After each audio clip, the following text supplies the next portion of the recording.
Good evening and welcome to our brand new live play stream of Fallen Kingdom Traitors Fate. Fallen Kingdom is our upcoming system agnostic dark fantasy setting. For almost a year now, the once prosperous kingdom of Eilidon has languished under the boot of the usurper, the Witch King Mordraine. Once a member of the King's Council and trusted advisor to the former king, Mordraine manoeuvred his pieces well before he struck.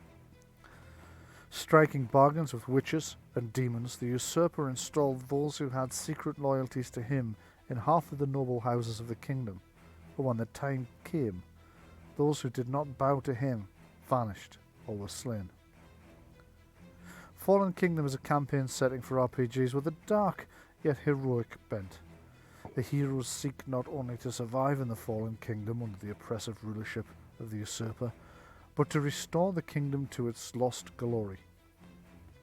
Treachery and power play is a commonplace in the Fallen Kingdom, and several factions have risen against the usurper. Fall over risen every single week, and I've no idea why. From the Kingsworn to the Ravens. But can they put aside their own differences to unite against the usurper Mordraine? Well, I guess we're going to see. For our campaign in the Fallen Kingdom, we've chosen to use the Fantasy Age role-playing game system by our friends over at Green Ronin Publishing.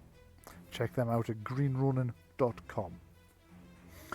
I'll be your games master tonight. I'm Bryan F. Irving. I'm from Gethsemane Games. Excuse me, sorry about that. I think I've just swallowed a fly. So I'm Bryan. Hi, Bryan. Yes, I'm not going through the rest of it. My name is Bryan F. Irving, and I'm from Gethsemane Games and DH9 Radio. Your cast of players today are Jenni Saveall. Hi, I'm Jenni. I play Sister Celeste, Sword Legion, member of the Faithful. Marc Saveall, who's still at work, so we'll catch him later when he arrives. Lars Hagman. Hello there. This is Lars. I'm playing Balore the mage from some howdy organisation. I can't remember. We really do need a more memorable name for your faction, it has to be said. We'll come up with one before we publish the setting. Marie McGowan-Irving. Hello, I'm Marie. I play Rowena Shadowend, a weird little swamp witch who's a member of the People's Resistance Volunteers. Indeed you are. And Ben Watson. Hi, I play Edward, a elven assassin. I am also a part of the People's Freedom Volunteers. You are indeed, as well as being an agent for the Queendom of Felidor, the neighbouring, well, I was going to say kingdom, but queendom, obviously. The music you'll be hearing today is by the DH9 Radio Production Unit. Some is by Kevin MacLeod at incompetech.com and some by Tabletop Audio. Maps are by Gethsemane Games, using Campaign Cartographer 3 by Pro Fantasy Software, and are available on my Patreon, Bryan F. Irving on Patreon. You can see many of the maps we use in this and other of our stream games, and other maps as well, for as little as £3 a month, I might add. Some of the character art that we're using is by Jenni Saveall, using Fantasy Character Maker by Deerin Spotlights, and many of the tokens were made by myself using Hero Forge. So, with those preliminaries out of the way, let us begin. The party are a band of various resistance fighters from the different resistance factions, who recently were being chased by Baron Kaled's forces, the undead forces of the Charnel Knight, I do beg your pardon, very different thing. The Charnel Knight and servers. I can't believe how my eyes lit up there. Indeed. I've been watching Excalibur, what can I say? The Charnel Knight, Baron Kaled, who's in the service of Mordraine. Recently, however, after an encounter with were-rats at the Cat and Mouse, they decided that they'd run far enough. They turned round and decided to take the initiative and travel southwest to intercept the Baron's prison caravan that they happened to know contained members of other resistance factions. The ambush went quite well, and the party without loss were able to free all the prisoners from the prison caravan and flee into the woods in the night, leaving the Baron's undead minions in utter disarray. And that's where we pick up from last time. So, welcome to the game, everybody. Hope you are sitting comfortably, because we are about to begin. So, I need to open this, pop that out, and shift it out of the audience's vision so it's not obscuring anything. Okay. Flush from your success at the ambush site, you face a fresh problem. With Baron Kaled's forces in the woods seeking you, it would be wise to get as far away from the site as possible. With both you and the horses tired from your long day's ride to the ambush site, and then your battle with the Baron's forces, you fear that if you push the animals much further, you risk their exhaustion and probably your own. Some of the horses are on the verge of it now. So, what would you like to do? And I'll take you over to a slightly smaller map so you can see the area you are in. There we go. Can I Yep. try and get my bearings to see whereabouts in the woods we are? You can, yes. Give me a... Oh, first roll of the the evening. Give me a intelligence good God, I can't talk today. Cartography roll, please. Look at that, he's rolling it before I finish pronouncing it. I only have intelligence, so I'm not very right. good one. Okay, you are in the woods. Not a very good roll. You are somewhere east or northeast of the ambush site, but you've lost your bearings a little bit. These woods are a little bit unusual to you. Different. We went east, we went the wrong way. Sorry, west. Shit. I did mean west, yeah. Because you're heading towards Starsreach. So these woods are a little bit unusual to you in that you're not quite as familiar with the plants in this part of the world as you would normally be. So you know you're heading in roughly the right direction, but you can't get an exact bearing at the moment.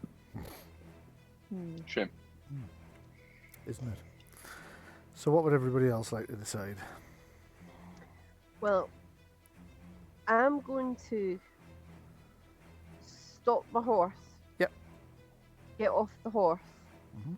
And we split up some of the rations and things we've taken from those stables.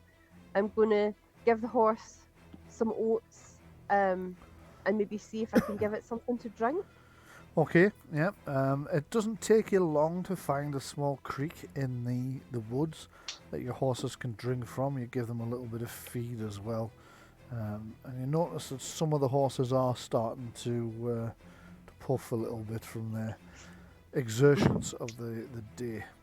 Right. I've got a question. Yes. I could cast Arcane Tent, Mhm. which is, it's basically everybody saw me cast it when we were doing the ambush. So Yes. it keeps everything inside invisible, keeps you warm, and all that kind of thing. Now, would I be able, God, I can't talk now either. It's catching. As I was trying to say, would I be able to cast more than one arcane tent so I could put the horses in one and us in the other? We'd have to tether the horses. You would but... have to tether the horses, yes. It's an interesting question. I think I'm going to have to read the section on that spell in the book to give you a firm answer. So, can you just tell me if you happen to know, is that in the main book or is it in the companion? I do not have a clue, Bryan. Great, thank you very much. That was very helpful. You can always be relied upon. Okay, so which Arcanum is it from? And I'll find it. Let's see. I'll give you all the information that I've got, Okay. which probably isn't a lot. Actually, if I put it in your character sheet, I just cut and protection. pasted it, so protection. Right, okay. Yeah.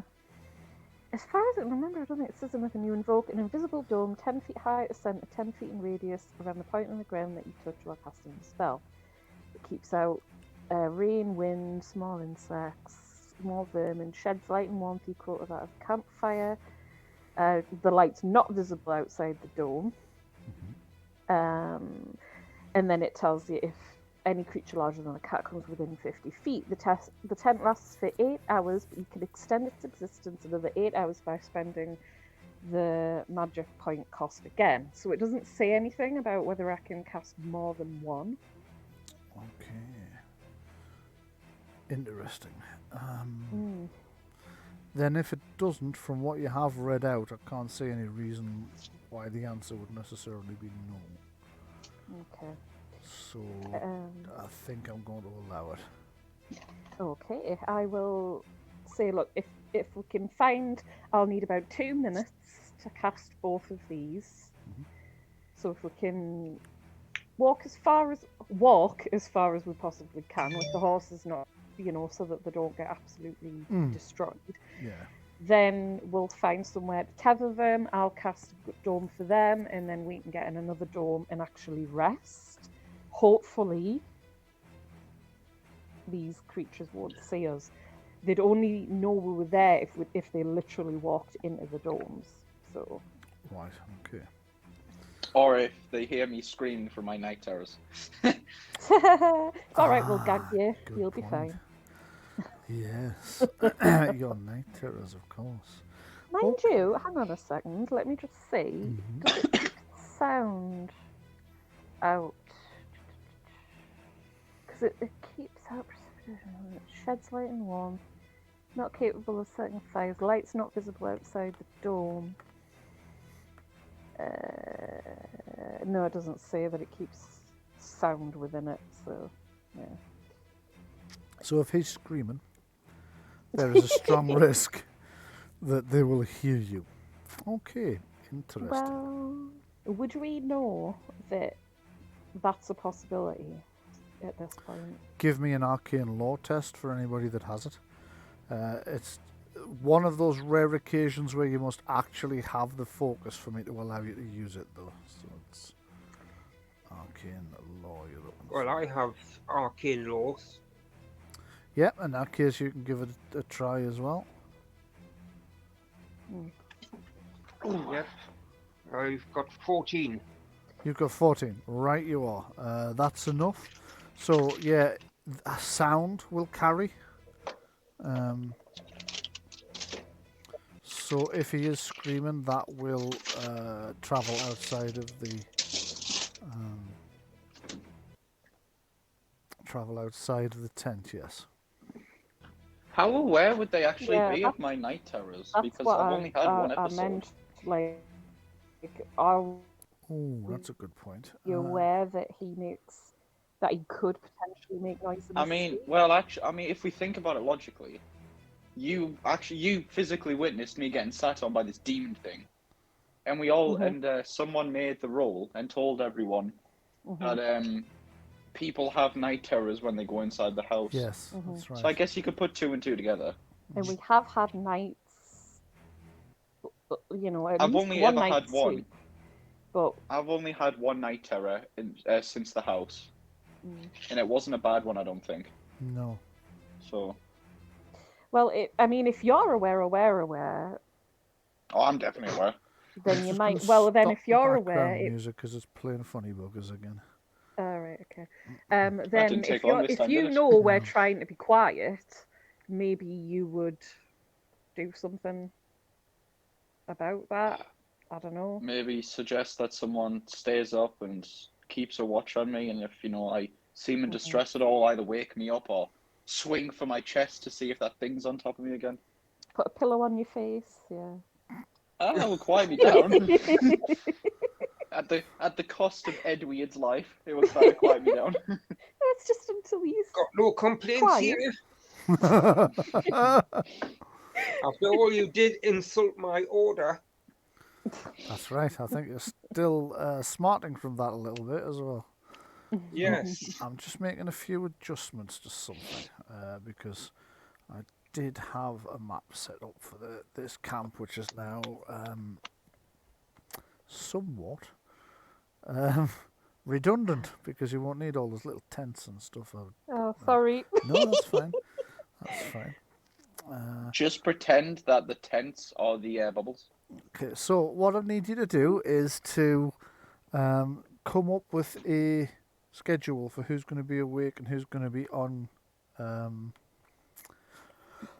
who's going to be awake, who's going to be asleep at any given time. Because I assume even How in long the do bubbles, I actually need to sleep for to feel rested? Right. Okay. In this setting, it will be you need about 2 hours worth of Was it? meditation. Yeah.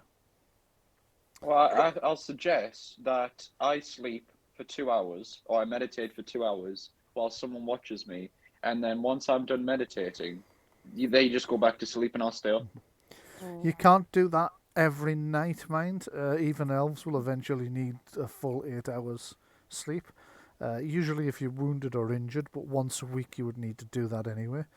But for tonight, you could get away with. You did have a. We do need disrupted to be night's sleep the particularly last quiet 2 tonight. nights as well, didn't you? But yeah, you'll still get away with 2 hours of meditation tonight. I could make it 3 hours if someone doesn't mind staying up an extra hour, just to give it that extra hour. Well, it doesn't specify how the spell lets us know if anything larger than a cat is approaching within 50 feet. It just blares out, intruder, Oh my fucking god, intruder. intruder! Yeah. Danger, Will Robinson. Danger. It will Panic! be. Don't panic! That's my favourite so far. Right. No, it will just alert you mentally, so you will be aware there is something sort of not right. I'm Christ. guessing that would just be me then. Yes, just you. Yeah. Okay. I've changed the grid colour on this. I can't see the damn thing. Bryan, yeah. what kind of trees is in this forest? Because I might just sleep in a tree away from the camp, so if I do have my terrors, then it won't put everyone else at risk. Yes, you could do that if you wanted. What kind of tree? Big ones. Biggins. Oh, That okay. sounds good to me. So I think I'll sleep. I'll sleep in a tree, and then once I've had a couple hours rest, I'll keep watch from the tree. Okay. I think even with the 2 casts though, you're probably not going to have enough room to get the horses in as well. Right. Because horses are quite sizable. 10 foot's not actually that much. Does it say 10 foot radius or 10 foot? Let's see. I'll check it again. 10 foot diameter. 10 feet high at the centre. Yep. And 10 feet in radius around the point in the ground that you touched. 10 foot radius, right? Okay, I think I've just set that to 10 foot diameter. So I need to double that. That's maybe why it looked a bit small to me. 3. I mean, could. It's a shame you can't stack horses, really. It's 10 feet high. Yes. Might get a couple of horses on top.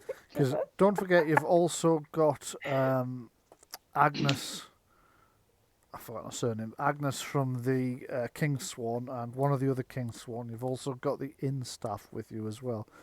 You And can sleep in the tree with us if you like. they're not really that au fait with the idea of sleeping in a tree, to be entirely frank. Anyway, what I'm going to do now is I'm going to take you over to the appropriate map. Bing. Honestly, I'm worried that if I'm actually secluding myself, though, if I get attacked, I could either fall out the tree or I could. I don't know. Yeah, you could. Those things are possible, yes. I will say, I'm going to try and make some kind of makeshift harness, so even if I fall, I won't hit the ground. Right, okay. So give me a roll of some description for that, I think it's probably... Crafting. Dexterity. Dexterity, makeshift crafting harness so I don't die. Yes. Sounds about the roll. That'll do nicely. I mean, bear in mind, we don't need a fire because we the go. dome gives warmth on its own, so we could all squish in. We'd just have to cuddle up to each other. Yes. I beg your pardon. Get over yourself, Balore, you'll be fine. I'm going to say I have to cuddle up next to Swampy McWitchy there. And what exactly are you implying by that? You have a very... I don't know how to say this. Damp That sounded very offensive. I think you'll find Rowena is perfectly fine. Nothing wrong there. What? Seem to have set that to hair instead of health. Hold on a second. There we go. This one should 34 be hairs remaining. mana. So I'm setting you up on that page now so you can move the various assets around. All I got is a black square. Yeah, all you've got is a black square. That could mean that your vision's not set correctly. Let me just take a look. I can see, so it's probably just because you're a human, a dirty human. Can't see the dark. No, it actually could be. Nope, it's because his vision's not switched on. There we go. If you move yourself slightly, it should now kick in. So I'm Can't going move the horses, though, unfortunately. give you control of the tents that you've created, Jenny. Yep, there's plenty of bloody room. It's controlled by Celeste. Save. Controlled by. Sorry, controlled by, wrong button. Controlled by Celeste. There you go. Yep, so you should be able to put those wherever you want them now. Now I'm just going to have to give you all control of the horses as well. Before Edward facks off into his tree. I've already fecked off into the tree. Ah, Well, say what Well, you were yeah, going to right, say before- first. Say what you were going to say first. Yeah. I was going to ask him if he could look to see what area seems to be more well travelled here, so that we're not putting the domes right in the middle of a slightly Right in the middle more- of a path. Yeah. What Even she if there were said. animals travelling on it, even, you know. Okay, give me a track and roll then, please, for Edward. That's perception, isn't it? It is. Yeah, sorry, perception tracking. Only 13. Only 13. Okay. As far as you can tell, none of this particular area is travelled at all, really. By animals, there's a few game trails, but there's no indication that any humanoids of any kind come through here.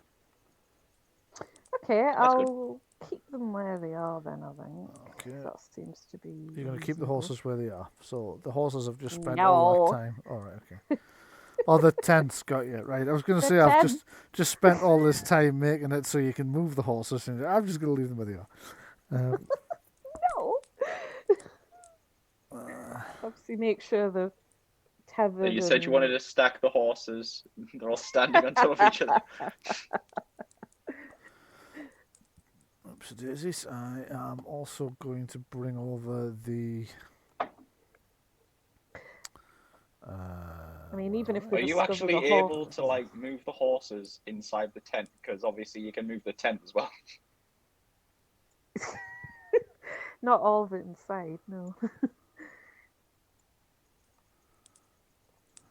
Yeah, that's roughly fine. I'm guessing. I seem to have The lost chunky a white few of ones the take up so much in space. Staff. Ah, there they are.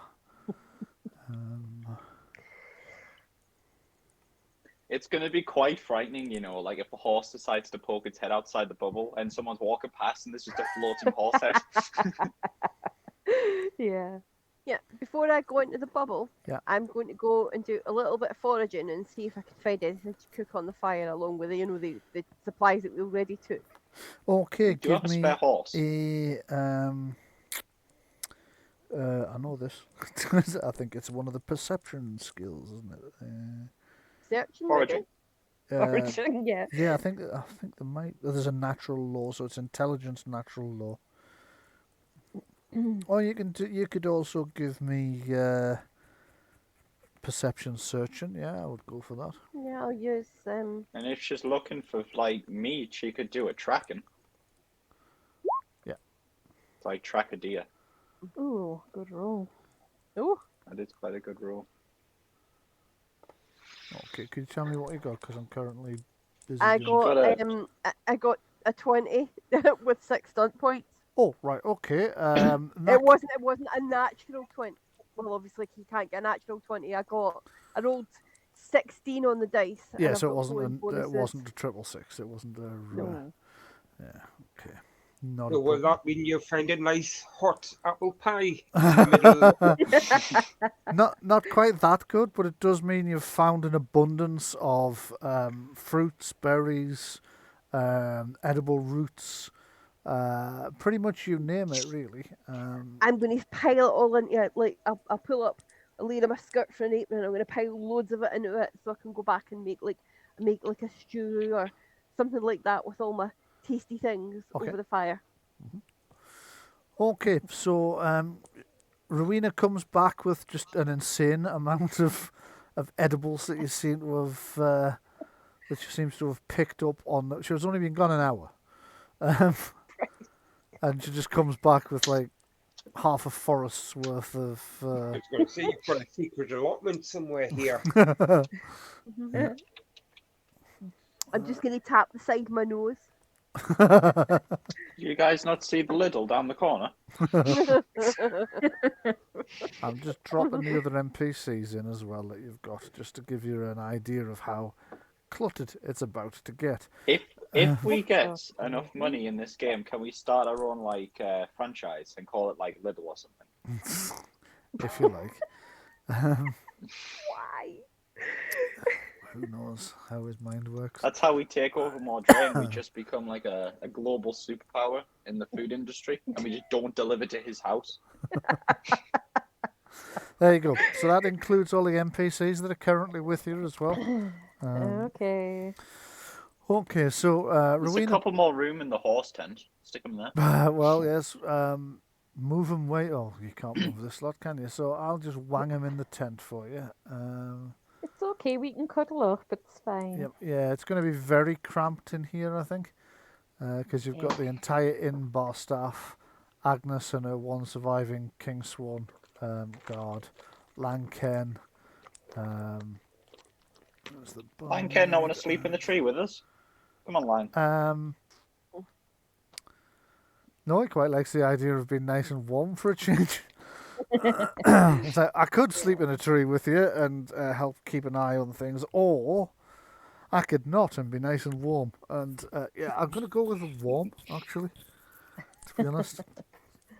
Wow. Meanwhile, Rowena's Yellow cooking belly. up a broth out of this various fare that she's collected. It doesn't take her too long. It takes an hour or so to whip up what she's going to whip up. It's surprisingly tasty and nice and warm on the fire you've built that can't be seen inside here. Excellent. Like, not I'm at guessing all the smoke's able to escape the bubble. bad. Yeah. Yeah, I don't know how somehow that it just works, but- dissipates. Yeah. Somehow it just magically Magic. dissipates. The horses are a little bit cramped in on their space as well. They're all cropping the grass. I take it you're tethering them all so they don't just wander off? Yeah. I mean, the horses could make noise when things come near them, but They could do. I think It's true. we're still going to be separate from them. So I'd rather that than them discovering us necessarily. So Yeah. it's best it can do for now if we want to get a rest. Okay, so Edward, when are you going to? Oh, you still seem to be marked as prone. Let me just take that off for you. There you go. If you fall out the tree. Yeah. So Edward, when are you going to be resting, and when are you going to be awake and alert? I'll go to bed after them, and I'll be like listening, and when I stop hearing noise coming from their direction, because I imagine that. Well, yeah. But and I'll go to bed like a little bit after them, and then I'll sleep for a couple hours, and then wake up, and then I'll continue watch. That crafting roll I did before for my harness. Yes. I got a 17. You got a 17, okay, so you've strapped yourself into the tree, so even if you fall asleep, there's no risk of you falling out of the tree. In fact, even if you were shot, there's a very good chance that the harness would just hold you in the tree and keep you from falling to the ground. So you're pretty confident that you're safe in this tree. Also, a bit I'll hard make to myself spot. I'll make myself a nice little place to put my arrow bundle, so I'll be able to draw the arrows nice and easily, and all that. Just quick access to all my weapons. Yeah. So you prepare yourself just in case the worst happens, because obviously you know that it's going to. Yeah. We know. I mean, I'm only guessing, but I think it's. Can I take a breather to get my 2 hit points back? I think we had this discussion yesterday. If you're not already taking a breather for these wounds, I don't remember. so no. We did take a bit of a breather, I think. So I'm afraid you can't. No. What we can do, however, is you're all having your starting your rest. You're having a meal. You're having a bit of a chat to everybody. The tension's starting to float away because they feel protected by this magical dome that frankly, the inn staff, it's something they've never encountered before. They've never seen the likes of it before. It takes them a while to get used to it, but now they're starting to get used to it, and they're pretty keen. What I am going to do, however, is I'm going to see if the enemy has tracked you here. So let's find out, shall we? And if they do, I'm going to spot them. That If was the thing they- we should have done. Try to cover our tracks. I was wondering if you're going to. Can I ask? Go ahead. Can I say one more thing? You can, yes, go ahead. So before, if I see any of the enemies, to alert the others, can I like throw a stone into their like bubble to like alert them? Yes, I will say you can alert them by throwing a stone at the bubble, yes. Yes, I'll just like pelt one of them with a rock. Funk. Okay, so let's find out. Normally, for the enemy to track you through the woods at night would give them a target number of 13 on their thing, but because you are they are tracking you. So let's see if they track you as far as this area yet. Okay. Let me just have a look. So this should be the dogs. They're doing the tracking. Perception snuffing. There we go. To be fair, you won't need to alert us. Well, I mean, I know within 50 feet, I suppose it's not that far. Oh dear.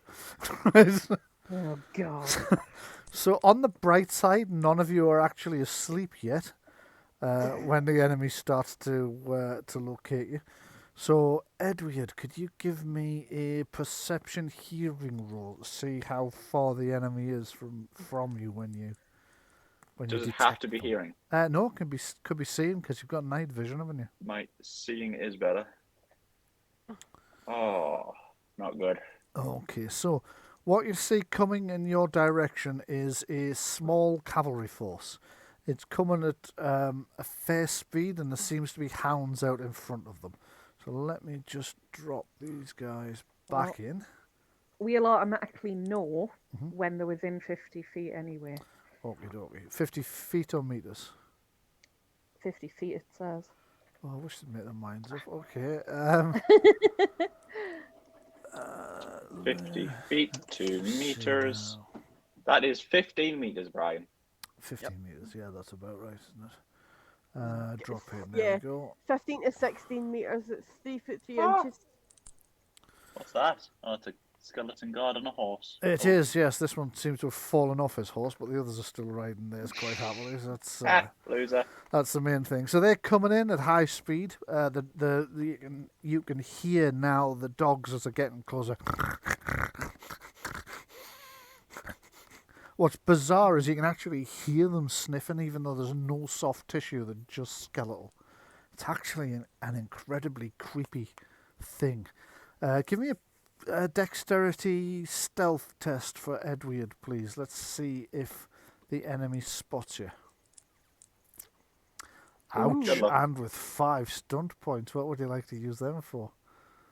Draw them away. Exploration. Well, my plan will be to try and. The upper hand, which would be nice. Okay. Wait. Oh, okay. Describe so that people at home know what it does. If your discoveries lead to a combat within a moment or two, you receive a +3 to your initiative roll. Okay.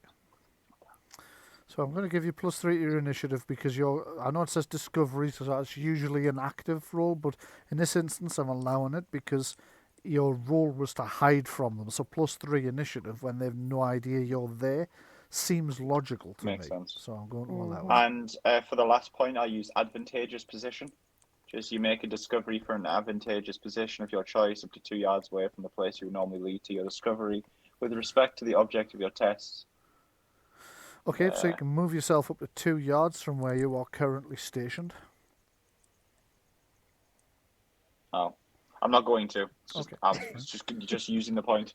Maybe I maneuver myself in the tree to get so it's easier to fire the bow. Oops. Yes, that's fine as well. Okay, so if you could go ahead and start making your initiative rolls, please. Remember to have your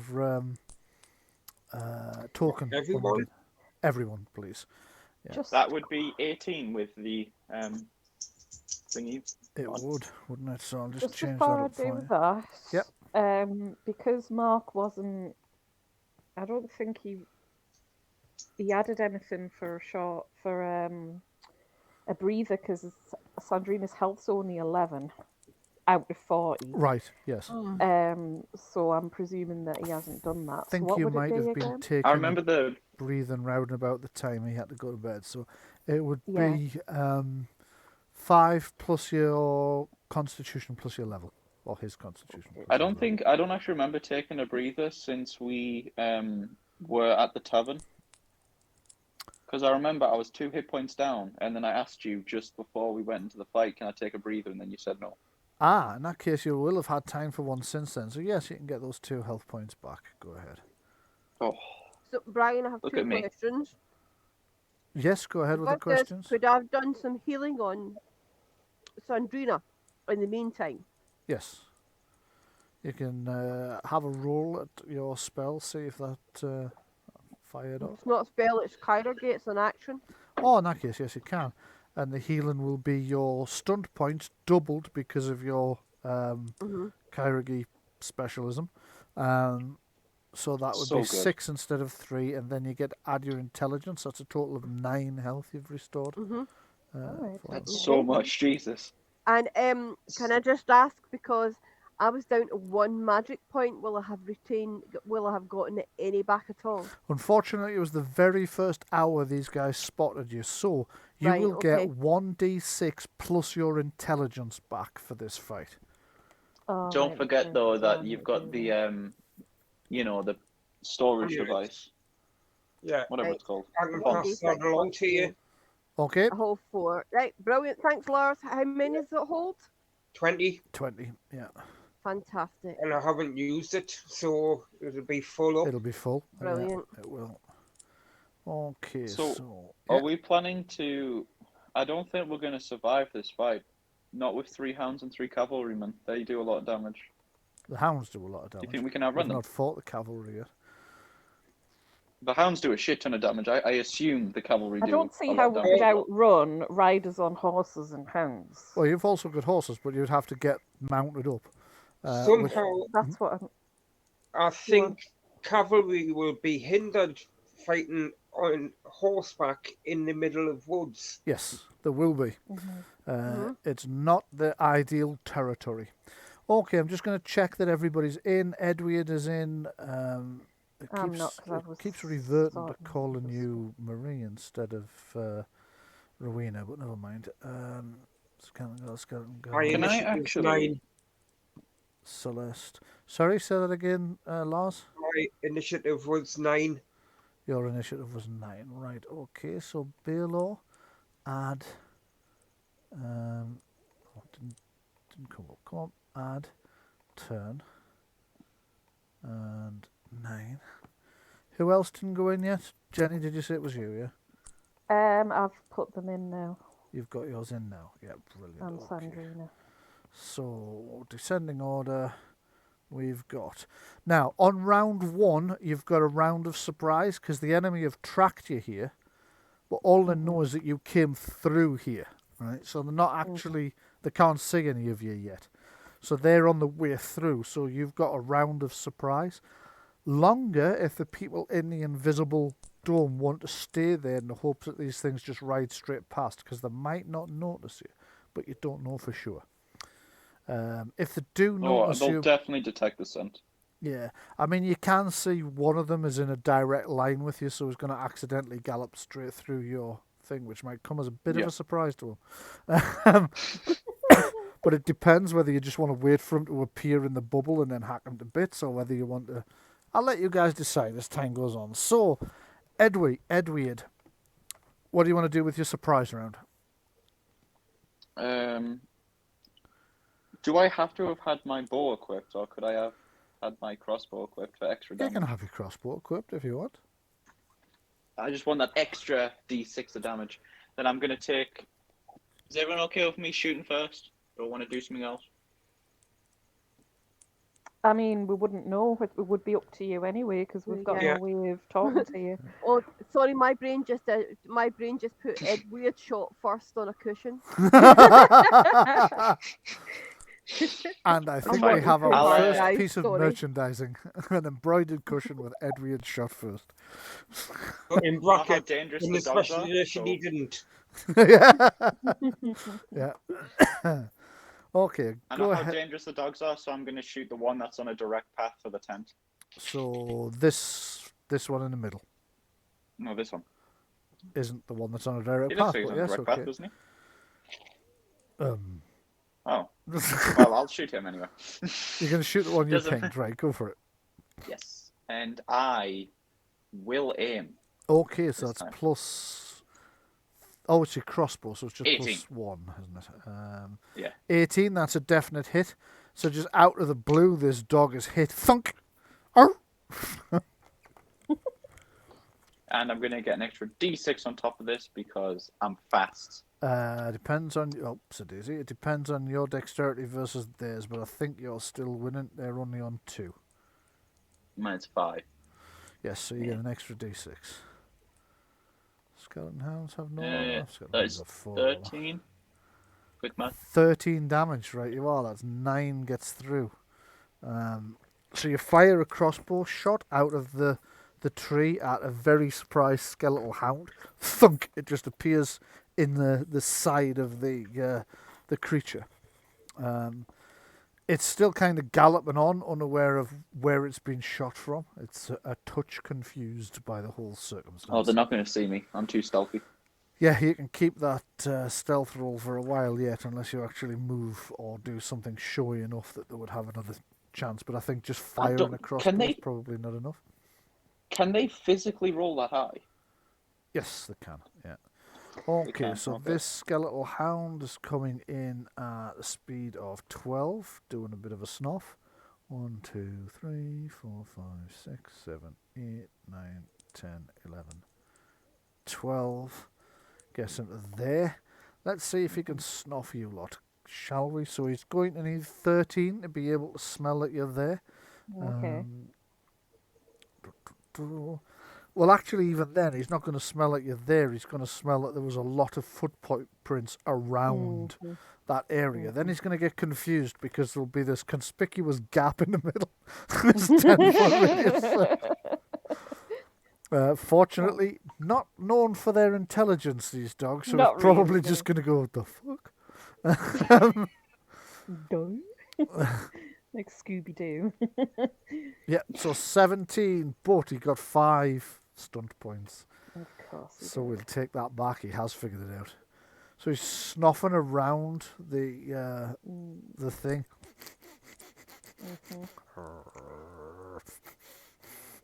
And then he slowly moves. Oops, a daisy. I'm moving the whole fucking thing. Let me just put that to the back so that doesn't happen again. There we go. And the dog sticks its head in. quite surprised to suddenly see you all emerge out of nowhere. It knew something was going on, but it wasn't quite expecting you all to be standing there where it couldn't see you, just going, hello, stab. But unfortunately, its initial movement only got it to here, then it started a search. So that's both of its actions used, so it's got nothing else to do. It's just come in and snarled at a very frightened barmaid who's run off into run off into the corner. Sandreena to go. What would you like to do? Okay, Sandreena is going. Can she actually try and drag this dog out of the dome so that it looks like maybe it's just her or something? Yep. Because my idea is, if at least some of us come out of the dome to fight, not everybody's necessarily. They're going to focus on us. They're going to focus on the ones they can see. They're not going to expect to have to look for others. Yes. Exactly. Okay. So can she try and? I don't know. It would be a grapple attack, so that's brawling. So that's accuracy brawling. Sorry if you can hear a weird noise. It's Mordred coughing up a furball. Oh, hello, Mordred. I haven't seen Mordred for 2 years now. It'll be since I've seen your cats. Yeah. What was it again? Dexterity, did you say? Yes. Sorry, no. Accuracy brawling. Accuracy. It's a pity none of us have got a warhammer, so we can just, as soon as its head pokes through, just crush it. We smash it down. Yeah. Okay, she lunges for the dog to try and grab its paw and drag it out, but it sees it coming and steps sideways with a jerky motion. Its bones clattering and clanking as it moves, and then it turns its attention and snarls again. Is that classed as a major action? Yes, it's an attack, so that was a major action. Yeah. Right, okay. I don't think she's got anything to do for a minor. Hang on. Yep. Can she cast a spell? No, sorry. Possibly. Most spells are major actions. Some are minor actions. Yeah, it's a major one. I'm going to presume, though, obviously, that in trying to grapple it, she'll have moved in between it and other people in the thing. Yes. So she'll be like in the way. This dog's you notice actually the dog that's attacking you as well that's gotten inside the thing. You notice there's a crossbow bolt sticking in its side. Right. This other one is now doing a bit of a snuff trying to find. So it's going to need 13 to notice that people stopped here, and it's going to need stunts to actually find you in the bubble. So perception, snuffing. There you go. Nah.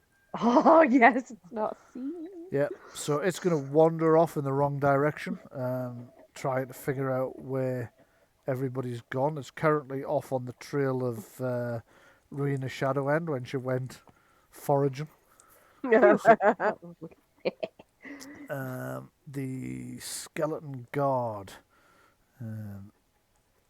Let's see, which skeleton guard is it? It's this one. So it will go with its... Alright, so the horse is not going to bother, is it not? Get the fuck over there. They're probably not going to know where that skeleton dog's fucked off to, because it's like... They probably think it's got off out of sight or something. Yeah, well, the guard that's just moved is the one with the one that's going in the wrong direction, so it's headed off there. But yeah, the handler for the one that's apparently disappeared might be a touch confused. Marie, what would you like to do? Right.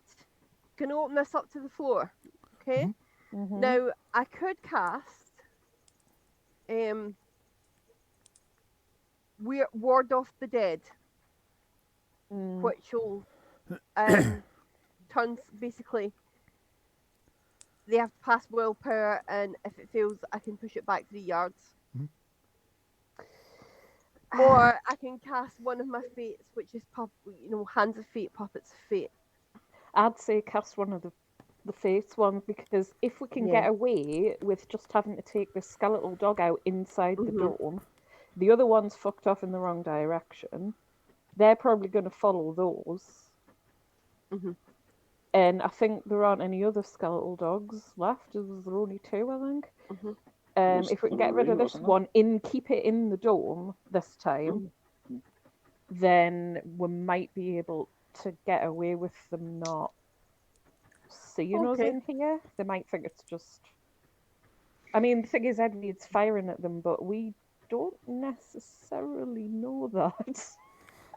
Well, you saw a Okay. crossbow bolt sticking out of one. It's probably a. That's the only. I know. That's the I only, thought that might have been from earlier. indication we have. Like Mhm. we Yeah. were fighting them just before. So Anyone else got any input apart from Jenny?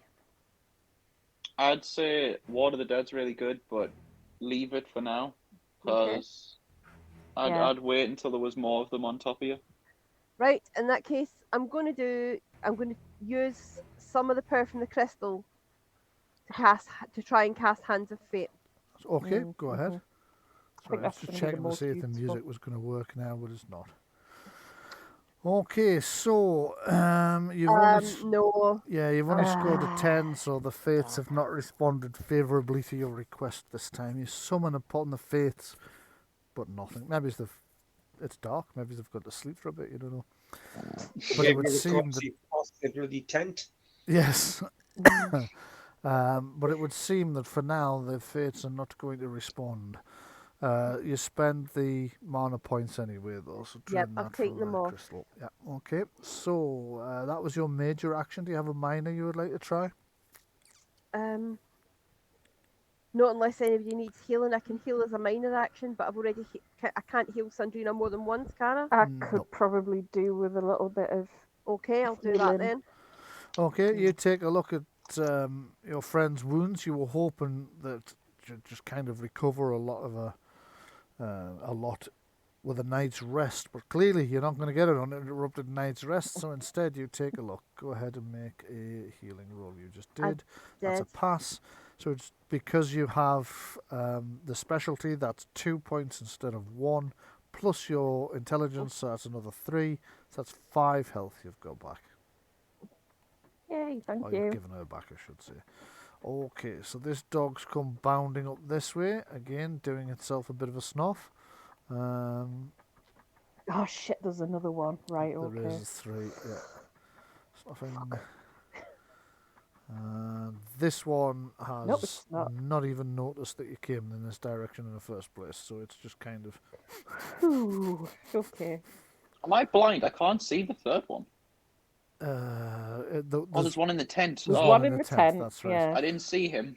Yeah. That's it. Celeste, you to go. Okay, I'm gonna kind of move away because I'm like right next to where this dog is. Oh shit balls! It'd help if I actually moved my character properly. That would be nice. I can't see properly to turn her around, but I'll deal with that. Okay, let me just. Right, I was so busy focusing on what Sandreena was gonna do, I didn't think about what my character's gonna actually do. I don't have that much magic left.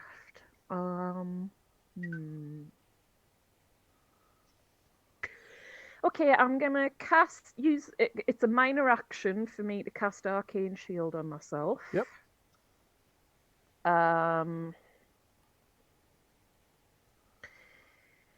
Go ahead and try. And then oops, shit, yes. It'd help if I actually rolled it, wouldn't it? It would, yeah. Okay, so you have a little bit more luck than Rowena. You summon the magical energies of the goddess, and the magical shield springs up around you. So let me just put magic shield on. Will then, using my sword, attack that hound. Okay, go for it. Since Sandreena's already attacking it, that gives you a +1 because you now outnumber the hound. Okay, nice. So that would be a 12. So as you lunge for the hound, it tries to take a step backwards, but it's just too slow, and you manage to connect. Go ahead and roll damage. And I got 4 stun points. And you did. Well spotted. Yes, 4 stun points as well. Okay, let's do damage first. 5 is the shittest roll I can have. But, Is it really? Yes, it is. Right, let's Maybe get see. Sandreena to make a lightning attack. Or, you know what I mean. I've got 4. Hang on a minute. Choose it. 3 lightning attack. The buddy attack, I forgot what it's called. What's it called? I don't see. Double team. Double that's team's only the 2 one you're points. thinking of, yeah. Oh, Yeah, it's only 2 points, but that would allow Sandrine to attack. yes, I'll do that then, and also. All right, yes, these are new ones that I've not actually read before because I don't usually use my sword. That leaves me with 2. I'll do Mighty Blow to do another 1d6 as well. So Sandrina can attack, plus I'll do an extra damage. Oh, well, that was shit. Right. So that's 6. Fuck's That's sake. 2 points. Get past its armor. Wonderful. Well, not so Right, much as so- armor as it's the bits of it that aren't there. Bones.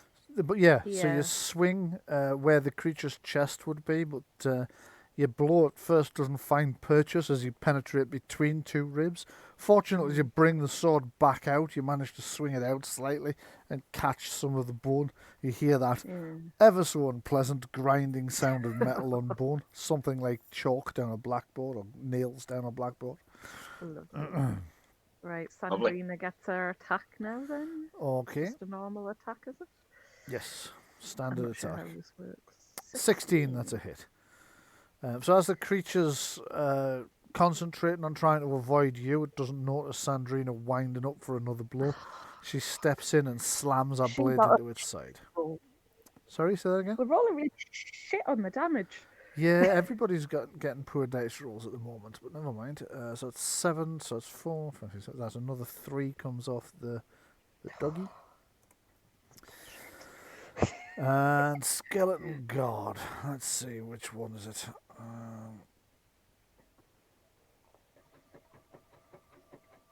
That's this chap here. So that's the one that's missing his dog at the moment.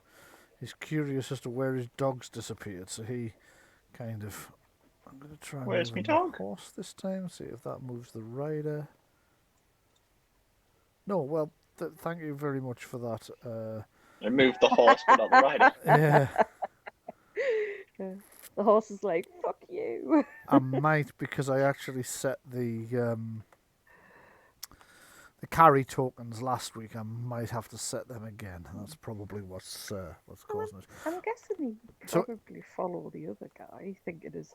Well, no, he's looking for his dog. So he rides up there, and you can see him like leaning over in the saddle, peering round with hollow eye sockets.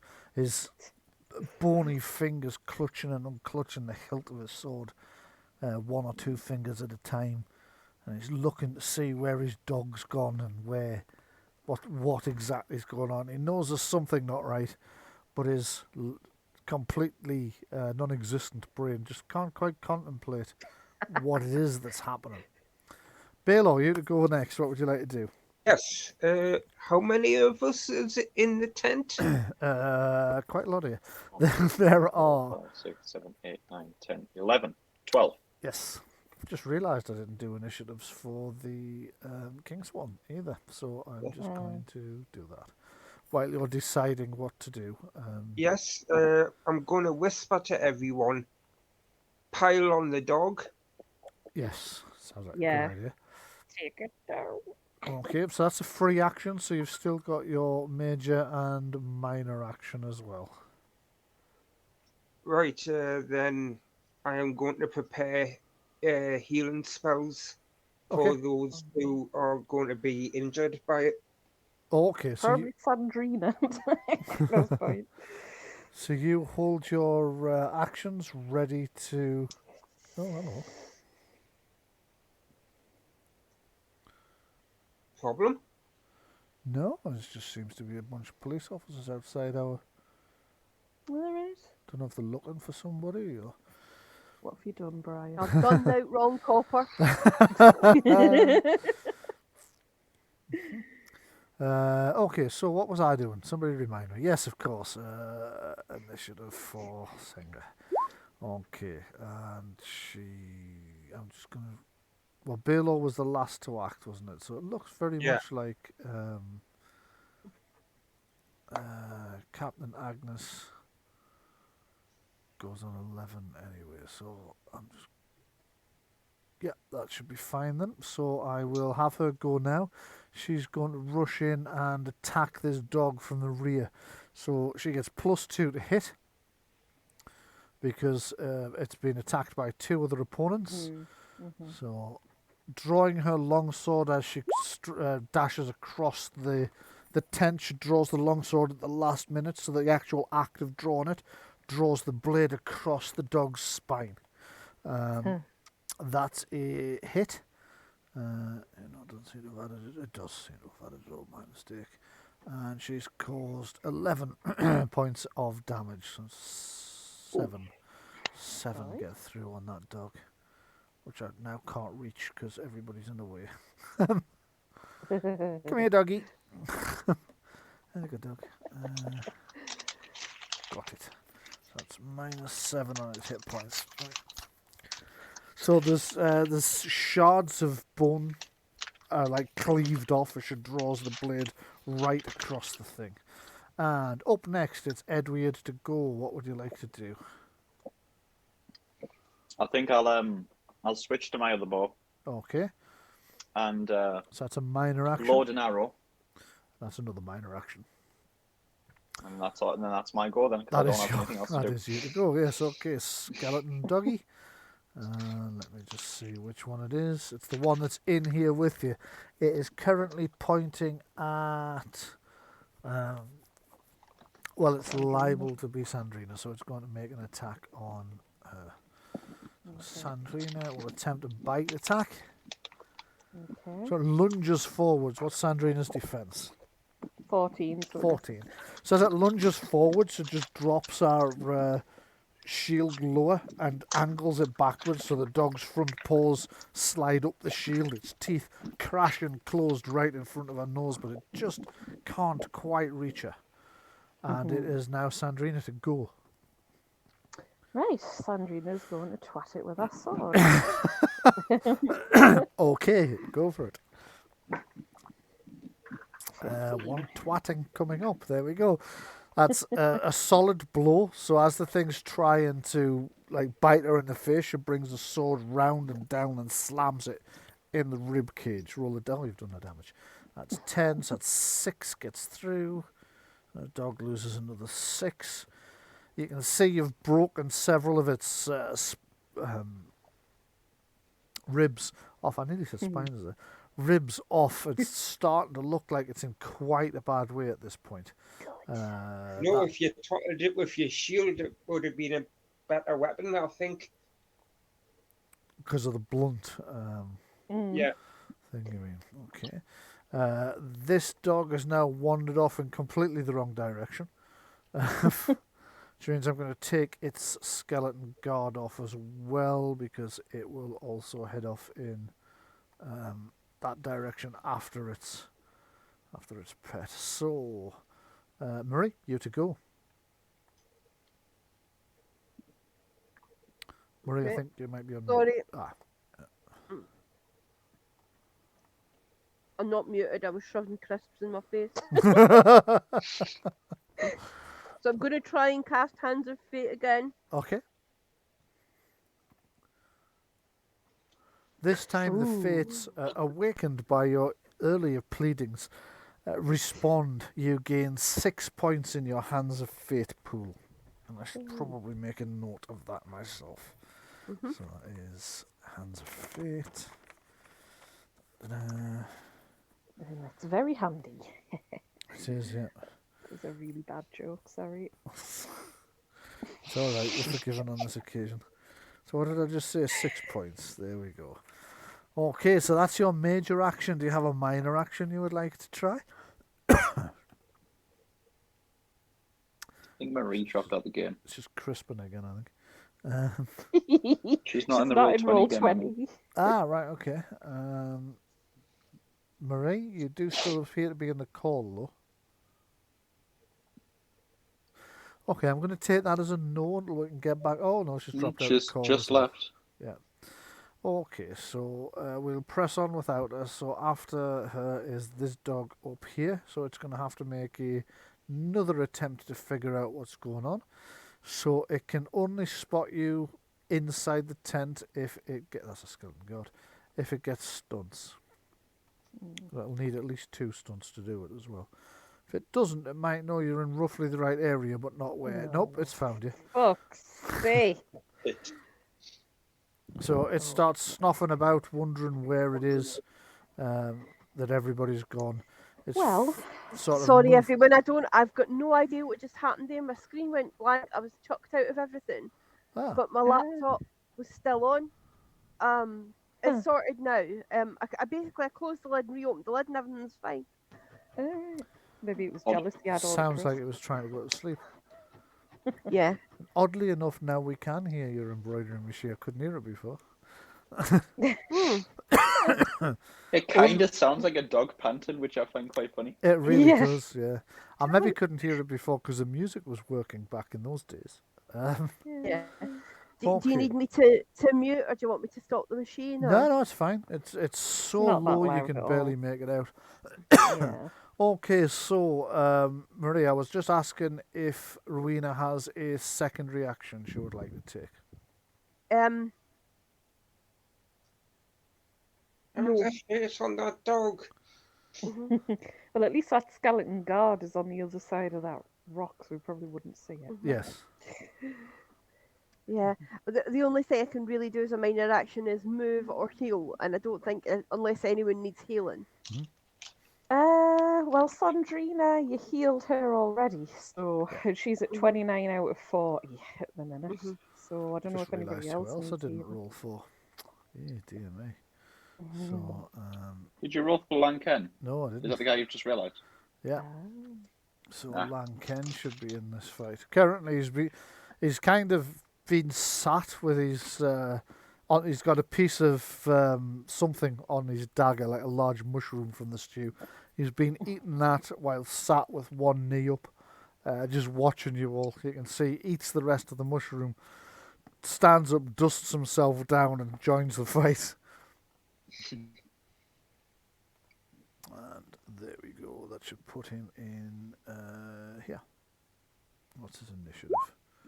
So Lanken's actually on 13, so he's acting so nowish, same time as Rowena. So he is going to make an attack. He's going to turn on. Actually, yeah, he's going to turn on the new dog, the one that's just found its way in now, and he's going to try and put his dagger straight through it.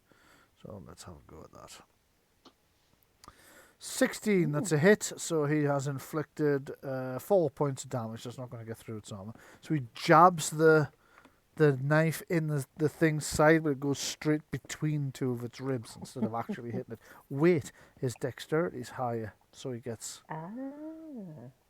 pinpoint accuracy.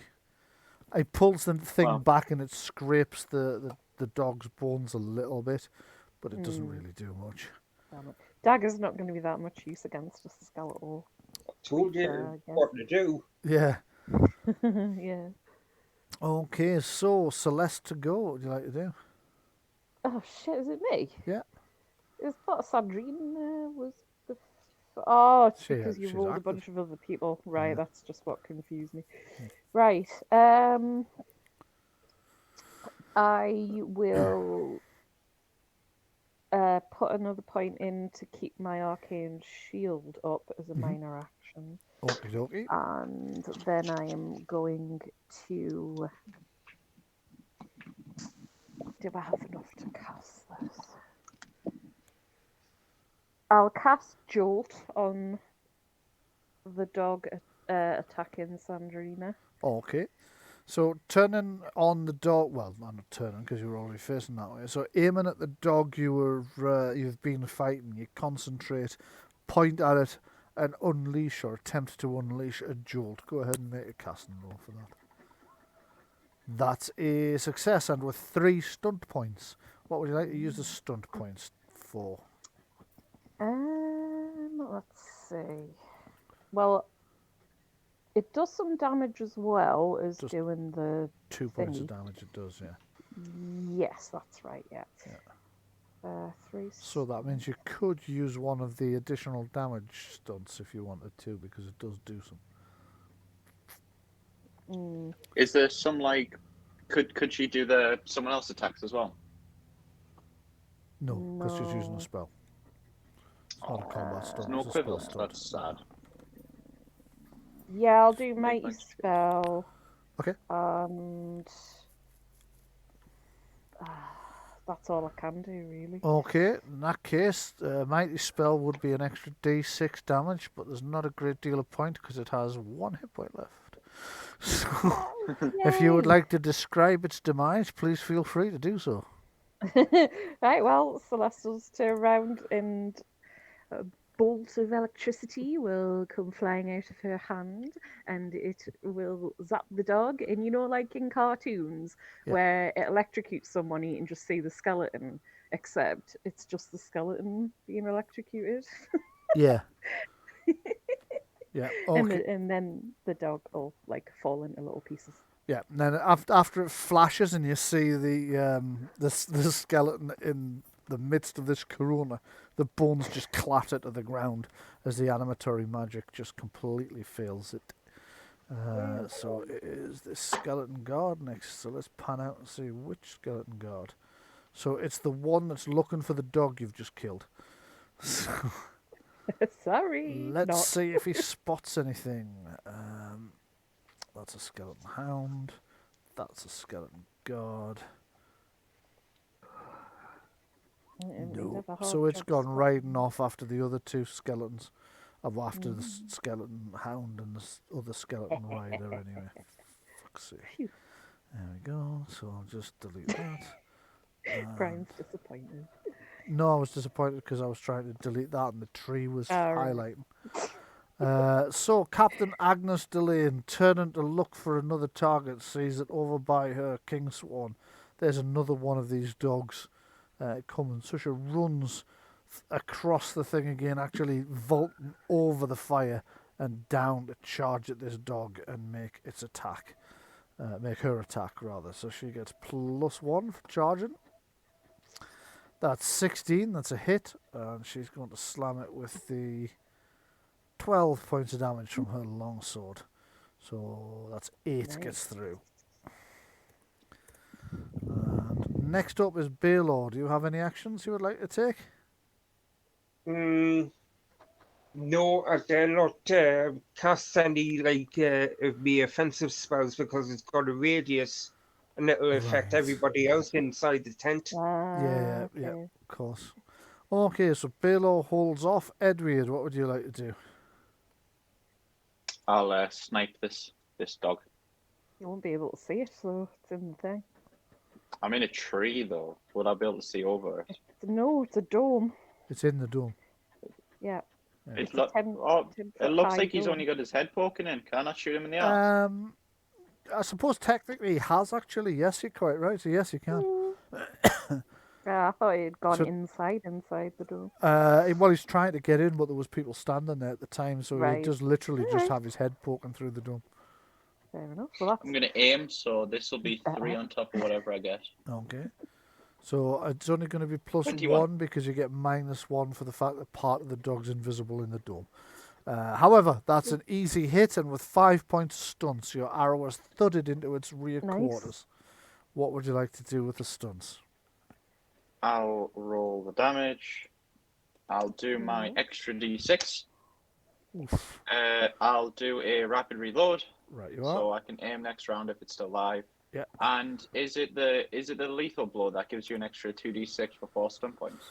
Lethal blow does 2d6 for 5 stun points. Or was it for 5? That's a shame. there's Then the other I'll one. do 2. an extra d6 of damage, Mhm. 2 stun points, Yeah, no problem. and So that's a mighty blow. okay. So that's 6. Another 6. Oh, God. Right, okay. So that's 15. So that's 19 damage there. And then I will do group tactics. No, double team. Choose an ally to make an that's- immediate attack. Somehow that's You must managed to be put in. that on Oh, minus it says range 46. and sight. Minus God, 46. Yeah. So it That's a good should I damage. would do. There we go. Well, I can't do double team because I can't see any of you because you're all invisible. Yeah, that's right. It's a good Then damage. I will Oh, do pierce armor instead. Oh shit. Right, okay. So pierce armor, think- so it takes another 2 points damage then. I think its leg will shatter. Sorry? Its leg will probably shatter with that many damage. Yeah, well, he's hit it quite solidly in the rear shoulder blade. Is that the right term for it? I don't suppose it is. Flank. In the flank, Yeah. yeah. In the sort of large. I once plated bone again at the missed top my of that. opportunity. Mhm. Should have done a lightning attack, but I forgot again. Ah, yes. Sad. Never mind. Sandreena to go. It's a good job that dog's ass was sticking out the dome. It was I, because that right. was a catastrophic amount of damage, right? Right, Sandreena is going to see that there's another doggy over there. She's Yeah. going to wade in. You know, 2 weeks ago, one of these things kicked the living shit out of the entire party. I know. Because we rolled shit. Like, And this week, and do you know what's happened? Off screen, Revenge. we did a huge training montage. We did. Yeah. technically, you did because you're half leveled. Yes. Oh, God. Yes. We This had- we time had- round, we it's had all cover your. pictures- Sorry, go on. We had pictures of those skeleton dogs on targets, and we were like shooting at them and throwing arcane bolts at them. I just imagine Rowena doing like squats holding the toad and stuff in her hands. Okay, so Eye of the Tigers playing in the background. yes. So Sandreena slams her. Eye of the newt. Sandreena slams her sword into the side of the creature, splintering some more of its ribs. It's looking very, very poorly now. It's not looking well at all. Marie, it's Good. your character. Go. What would you like to do? Eye of the newt starts playing. I'm going to now do Puppets of Fate. You're going to do Puppets of Fate as well, right? Okay, go ahead.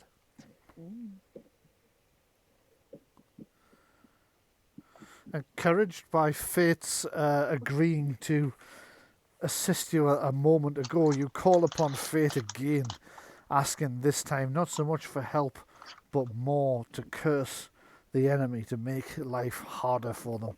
Fate, smiling down on you and grimacing at the undead, decides to answer your call. You have 3 points in the Puppets of Fate, and you Make also have death harder for them.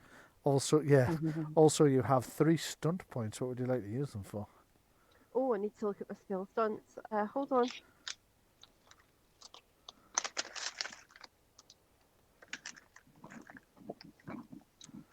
I need to look at something on my character sheet. Can you bear with me a tick? Mm-hmm.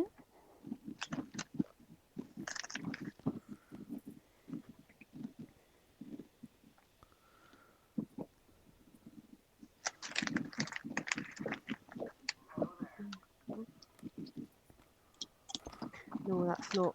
Ah, there, that's okay. So I'm just looking at spell stunts now. Okay.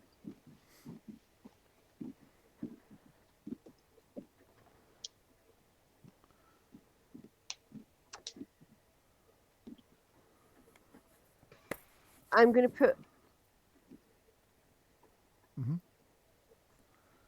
You're I'm going to call- reduce the casting cost. Right, okay.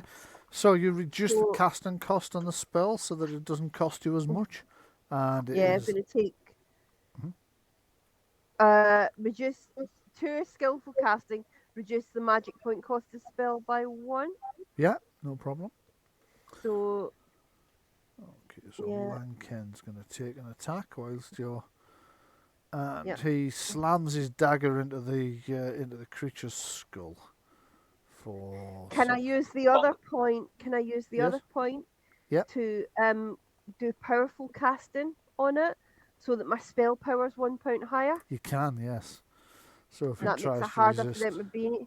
yeah, you can. Yeah. Makes it harder for them to save against it. Yeah, So it makes it 14 instead of 13. yeah. So from Lanken's blow to the top of its skull, the thing's looking to be in quite a bad way now. It is going to cast about for somebody to bite. It's a touch upset with everyone. It's going to attack Lanken because he was the last person to hit it. So it's going to attempt to bite him in his wrist. And I think it's missed him. Well, It because it's has. dexterity 4, isn't it? Yeah, so as it goes to snack at his wrist, he like jumps back, but not before grabbing the top of his knife and pulling it out of the skull, jumping back into a on guard stance, ready to take the thing on again. Celeste, go.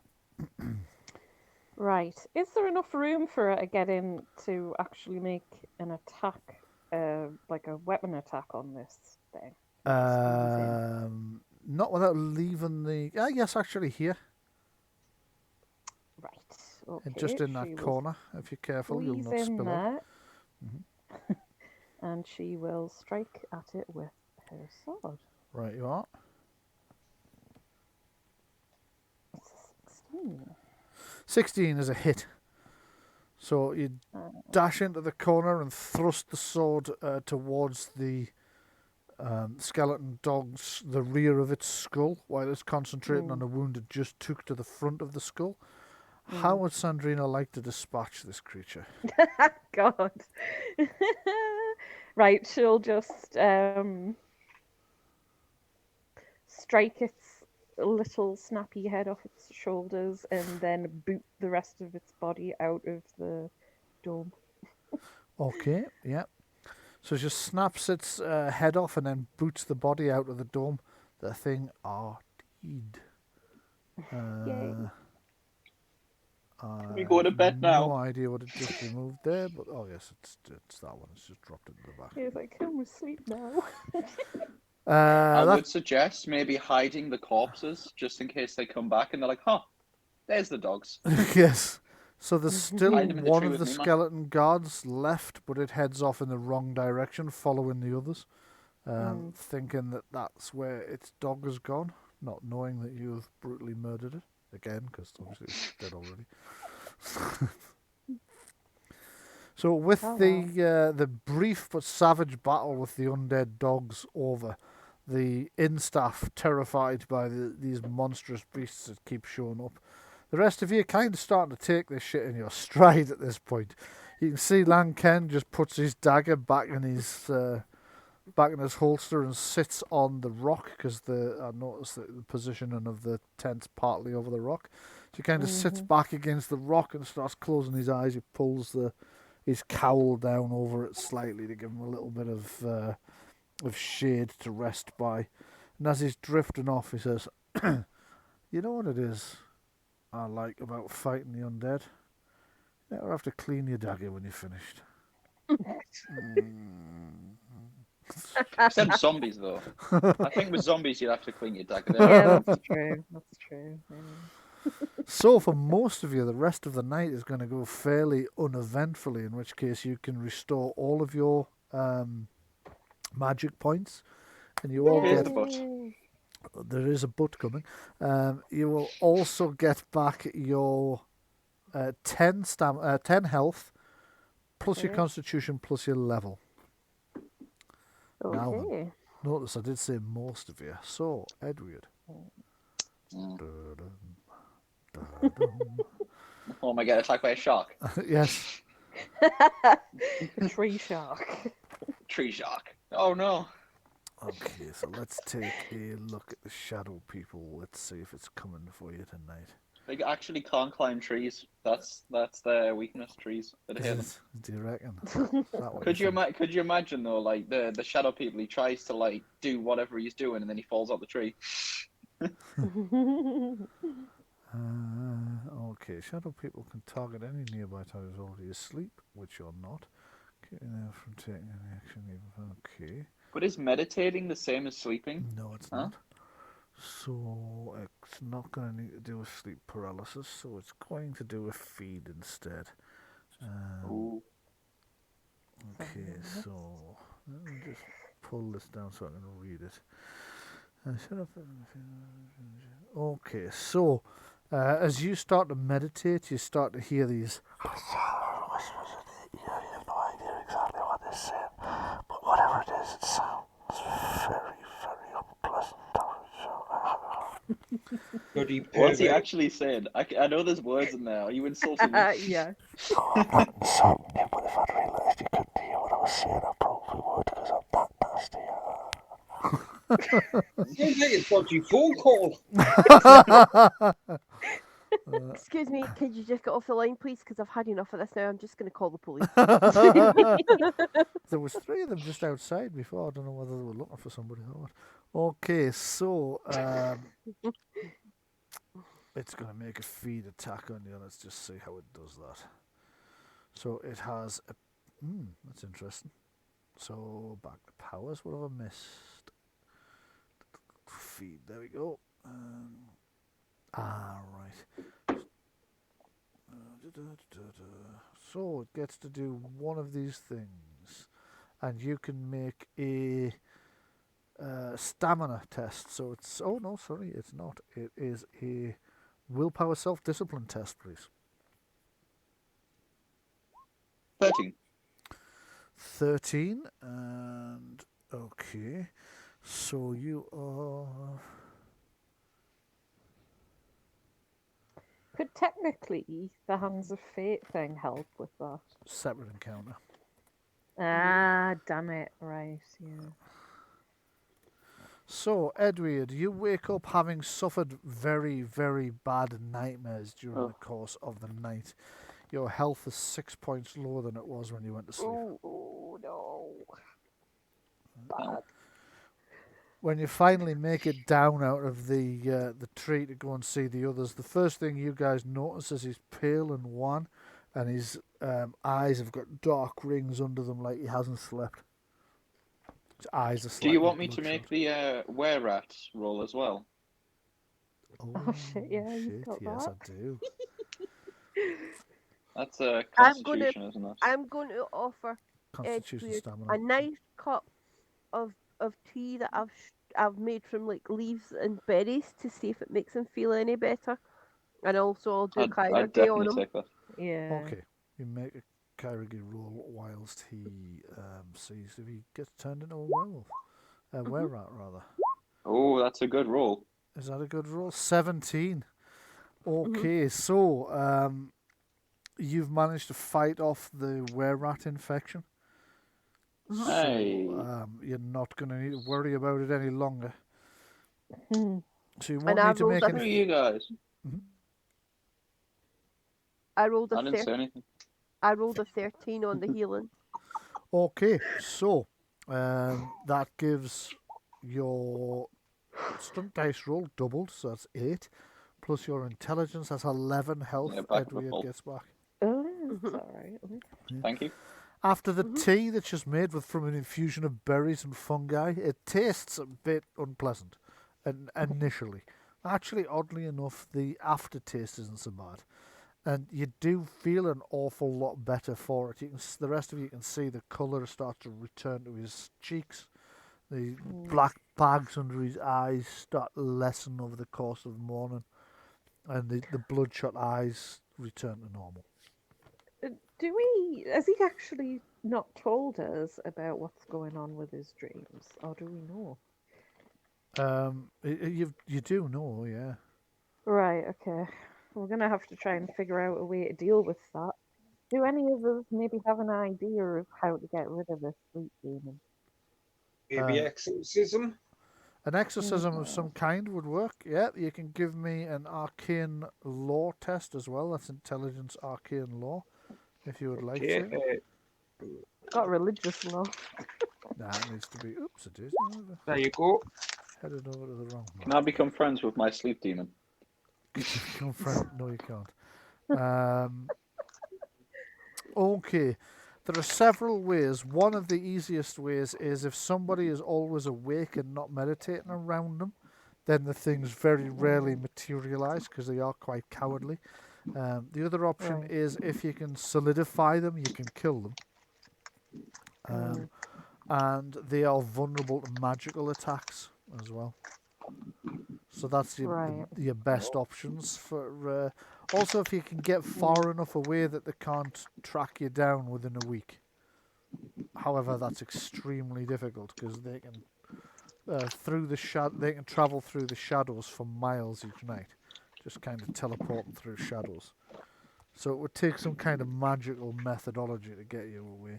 If it can keep you inside a warding glyph, the warding glyph can hold them off as well, and eventually they'll get bored and look for an easier target. So there's several methods for you. I guess we could sort of leave him and let it lure it out so that it's attacking him and then like suddenly appear and attack it, I guess, with magic. But Yeah, you could try something like that.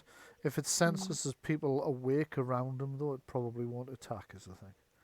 yeah, I wonder how far is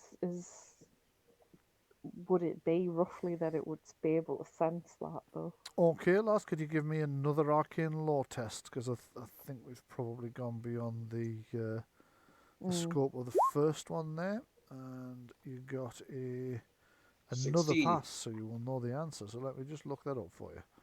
So shadow people. Oh, hello, kitten. Okay. Aw, How are you feeling? Any better? She's been a little bit under the weather. aw. She's looking all right now.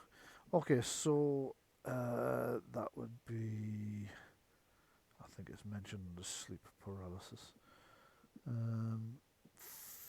10 meters. Okay. You'd need to be further than 10 meters so that it wouldn't know. Go and eat that dried food.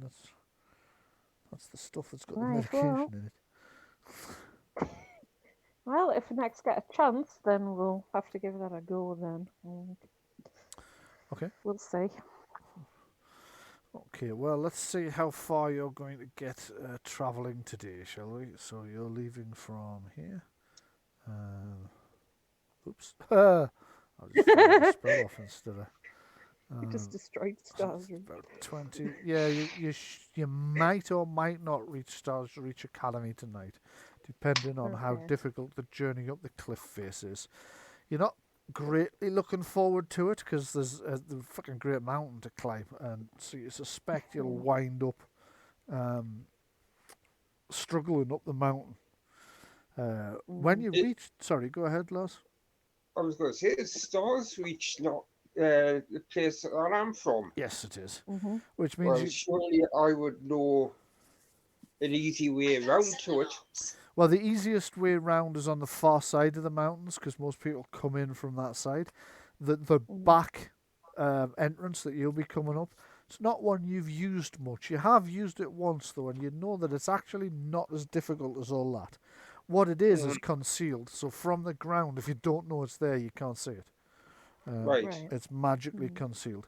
So the rest of you, you all travel across the open plain most of the day. Let me just pull this up.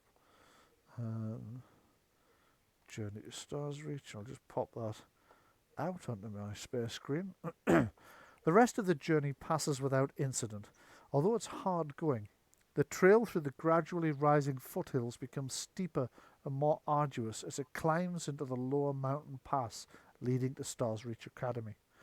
A crisp, cold mountain breeze stings your face as your journey takes you higher and higher. Eventually you come to what appears to be a solid wall, and you think, he's led us into a solid wall. And for a moment you wonder, is Balore the traitor? Has he led you into a trap? You start looking around, you can see the Kingsworn have both got the weapons, they're looking for ambushes, and then Balore just walks straight through the cliff face in front of you. When you don't initially follow, you see his face appears and he goes, come on, it's just an illusion. And you follow through. I don't mean you follow through. I don't mean you shit yourself. We'll shit ourselves. No. That's a really bad choice of Floating words there on head. my part. I think I would have to clean up afterwards. Yeah. On this side of the illusory wall, you find that along the side of the trail there is a well-maintained safety rail.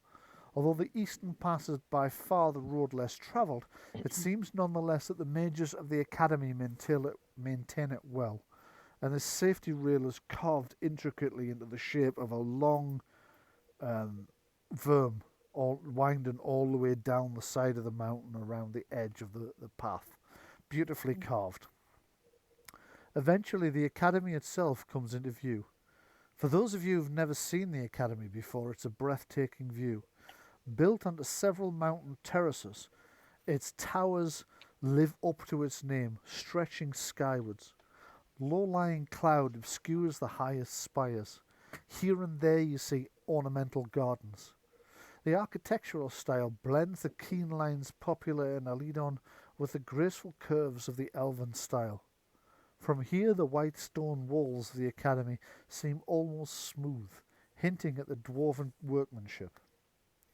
Starsreach is without a doubt a wondrous sight, almost taking your breath away.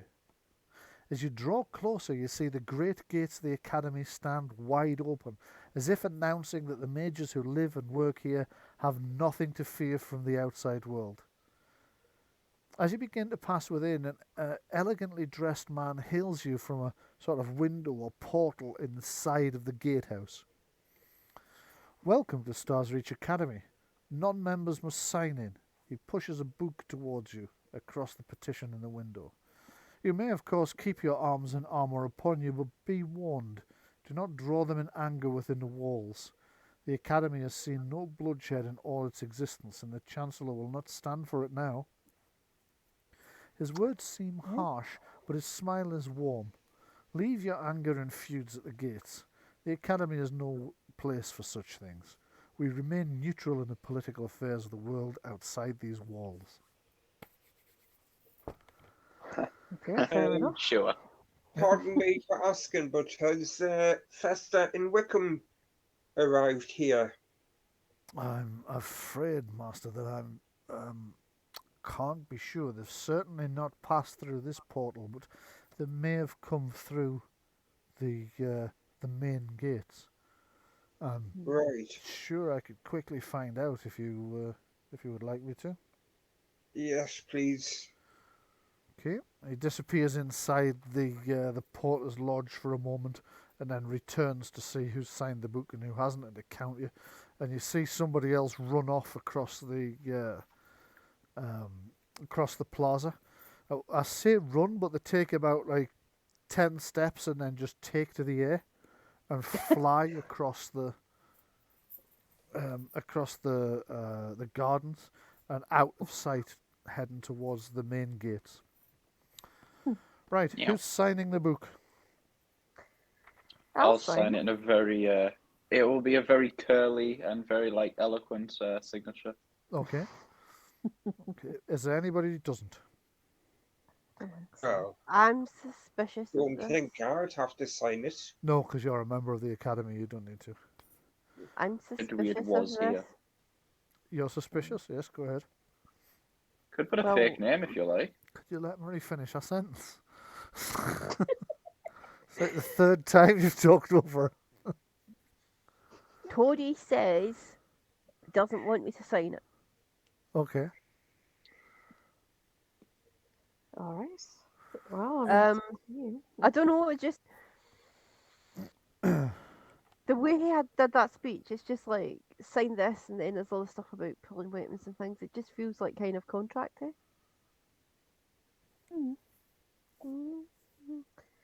I mean, does Balore know if there's some kind of weird Is this magical some contract? kind of magical contract, Balore? I'm sorry, could you repeat that, please? Is this some kind of magical contract if I sign this book? Yes, it is. No, it's just a register. You will like Right, I'm even more suspicious now.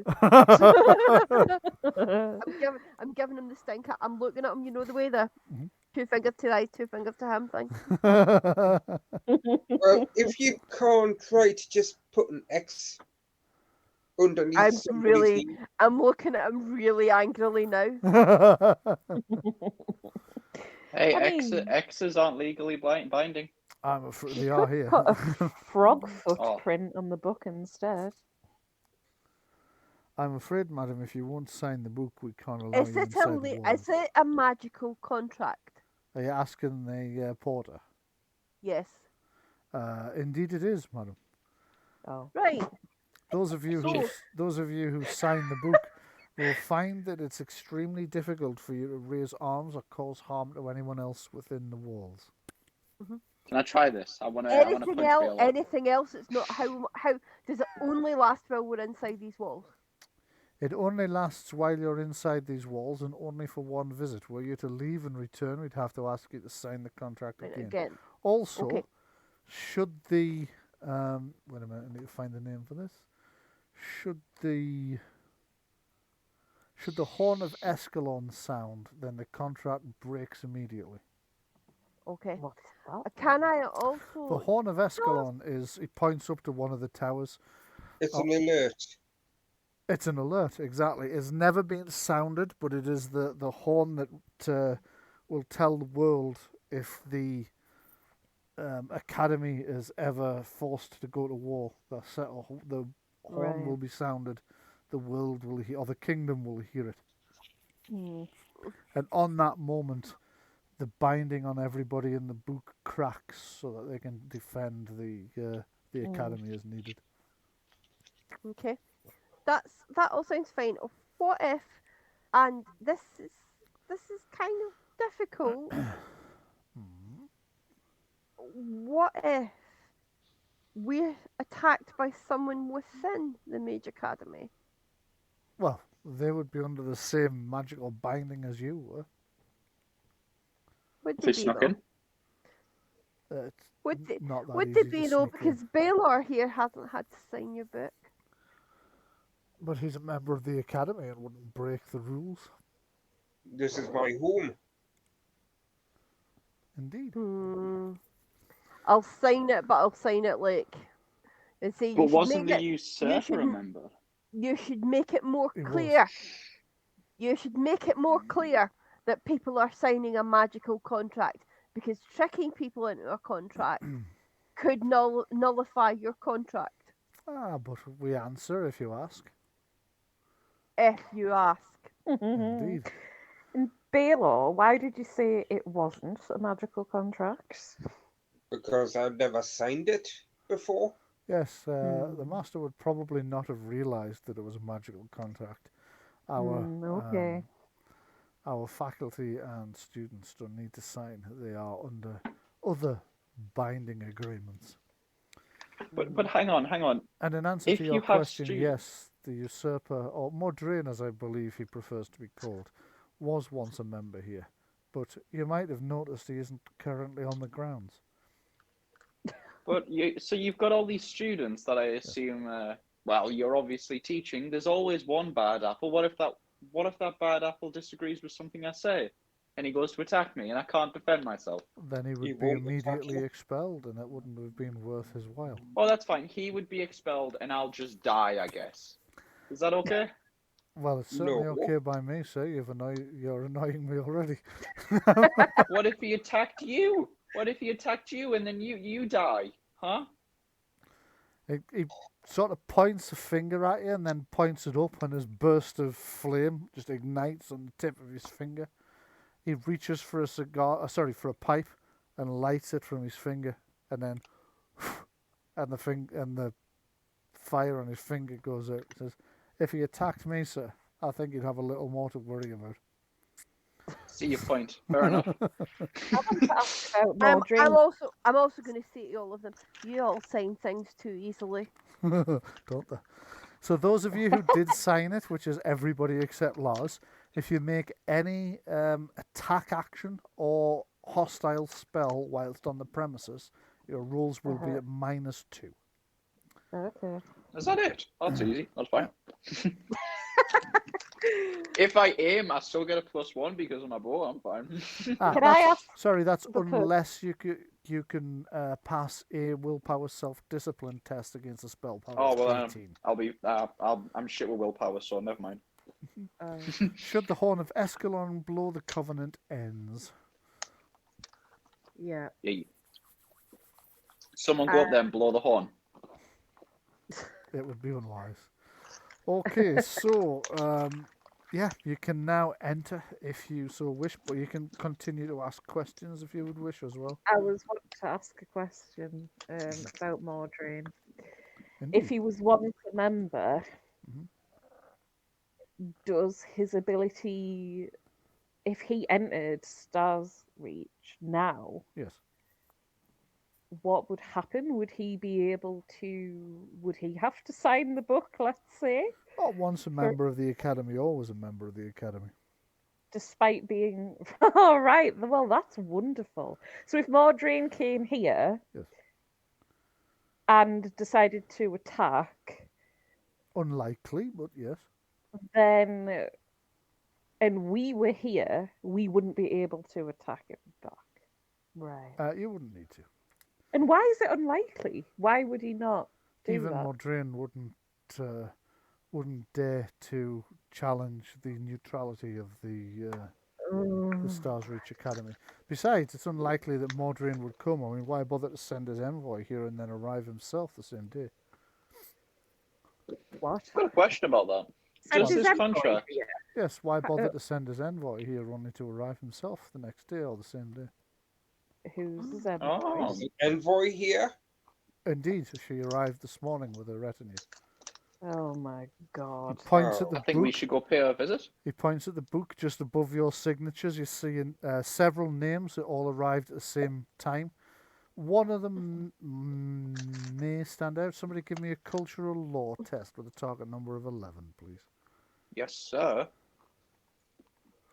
Does it have to be cultural law? Can't just be intelligence. Oh, it can just be intelligence. If you don't have cultural law, don't worry about that. Yeah. Alright, Ah, okay. shit, never mind. Edwards doesn't recognise any of the names on the paper. Celeste does. So does Balore. You see the name Amblev Eskew. The name rings a bell. It doesn't take you long to remember why. Amblev Eskew is one of Mordraine's envoys in this area. What do we know about her? You know she is a woman in a late middle age, so probably late 50s, early 60s, of a great deal of power. Some believe she's one of the Fen Witches, but others claim she's a graduate of this academy. Beyond that, she is used as Mordraine's envoy because she is extremely charismatic Right. And and utterly without morals. where is she normally Basically, based? she's like a Bene Gesserit. Yeah, not entirely dissimilar. Yeah. Sorry, Jenny, you were going to ask? Where is she normally based? Like, where does she normally... Well, I mean, like most envoys, she kind of wanders wherever she's sent. Yeah. I'm a wanderer. So, you seem to tell that she was sent to the Queendom of Felidor earlier in the year, but they expelled her. Okay. I mean, what's extremely charismatic to a human doesn't seem to hold a great deal of weight with the Queen. Do we know if she's a kind of an undead persuasion? No, she's very much alive, Right. I actually have a question about that. of course. Does this magical seal or this contract, does that expand to things that aren't alive? Because Yes. Mordraine has a lot of undead. It does. Okay, that's good. Fair enough. If they've signed it. Right. So this is going to be interesting. But they're not getting in without signing it. Let's put it that way. Would you let undead in here? No. Ah, fair enough. Okay. Not unless they're under the strict control of one of the masters. Well, she's clearly not a Starsreach graduate if she had to sign the thing. So Exactly. Yes. Unless she did that for it. Unless she was being sneaky. they would know, though. They'd have noticed that was a bit odd. Yeah. So if there was 7 names that signed in at the same time, Mhm. obviously one of them was her. But what were the other? Were the other 6 like with her? Well, I said they several guards? rather than 7, but it was her retinue, yes. It's like, were they Guard guards servants. or? Oh, okay. I mean, somebody of her kind of political level doesn't travel without a servant or two. Fair enough. Can we? Also without escort in an area that could potentially be hostile. There is an uprising going on, you know, so. I know this is pushing my luck, but is there any way we could set up a meeting or something? I'm sure we'd want to talk to her. With Amblev. Or you could tell us where she's staying and we I could set up the certainly meeting couldn't, ourselves.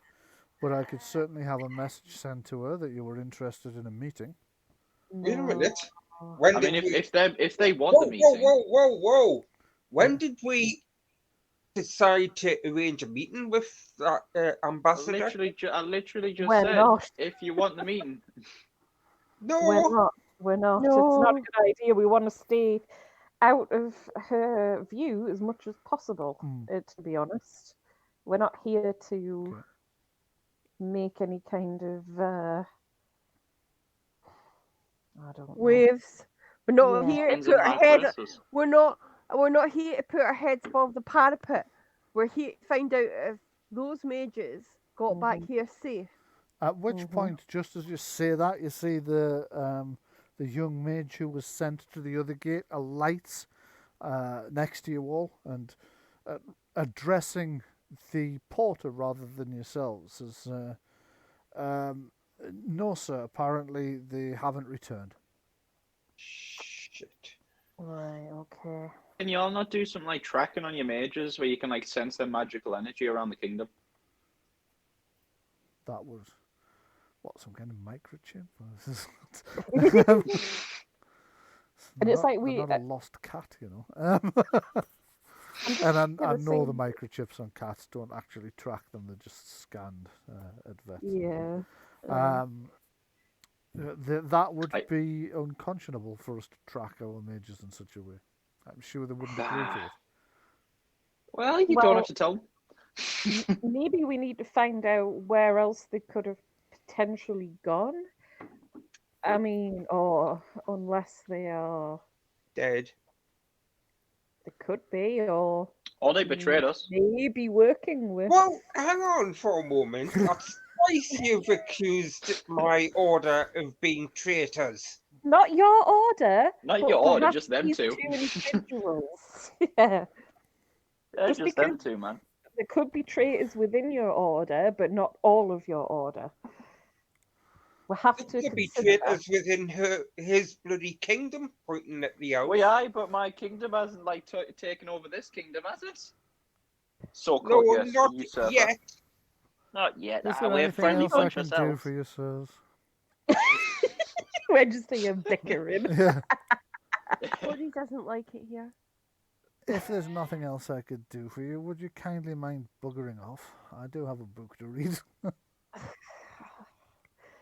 Well, I'm going to say to Balore, like, do you have any idea where else they could have gone if they aren't actually traitors or dead? Last you saw them, they were fleeing at the woods, same as you were. For all you know, they got lost in the woods. They may have turned themselves around and headed for Fingal Cave. They may, well, you can have a look on the map actually, and just have a look and see. They could have gone to one of the. I don't know. It just seems weird. Why would they not go to Starsreach? Why would they go? You know, like of all the places that are nearby, I suppose if they got turned around and went in the wrong direction, they might have ended up there. But they would have known they're not that far from Starsreach. So. Well, if they're not dead or captured, who knows where they can be? Could be anywhere. Yeah. Can I just say, if they were risking, just as Balore did, they were risking the neutrality of their order by going to that meeting. Maybe they don't want to come back to Starsreach. Maybe they have gone into hiding. Yeah. Yeah, it's a good point. So there are. I mean, we can't automatically just assume they were traitors. No, I don't think that's the case though. We were Mhm. all I'm once again suggesting we go to Fingal Cave and ask the mysterious ghosts, where are the wizards? the thing is the same. The neutrality is within Starsreach, not Yes, without that's right. Starsreach. Mhm. So it's only neutral within that building. And that And doesn't I mean that think, the whole order themselves yeah, neutral. They neutral. were sent there as representatives. So I Yeah, presume that whoever's like the head of, yeah, the but now the usurper's Mordraine's envoy has showed up here, that's Indeed, true. she has. You can hear the porter and that kind of might not be that might curling not his be a lip as he says it. that might not be a coincidence. Mm. They might be here because there were 3 mages at the meeting of effectively rebels. And the problem is, I don't really want to talk to If you Amblev want, I'm because totally cool spying on her. I'm very sneaky. May I suggest, sirs, madams, that if you want to know what Mrs. Q wished to speak to the Chancellor about, perhaps you could ask the Chancellor. yes, perhaps we should He see if may we can not. talk. He may not choose to tell you, but he might also be happy to do so. Who can tell? Might even be able to help us with the missing mages. Surely Indeed you would so. want members of the academy being found. Um, the thing is, I think we need to avoid being seen by Amblev because, for all we know, the Baron sent that attack on the inn for any of us or all of us, or they may know who of us were sent as representatives. So, and she would be aware of that, surely. It's difficult to know what you'd be aware of. I think she probably would be All I aware. can tell you for certain is that she arrived this morning and she has requested an audience. I say requested. She demanded an audience with Chancellor Ustrom. All we know is that we're still being hunted by undead. Well, fear not, they can't cross the boundaries of the academy.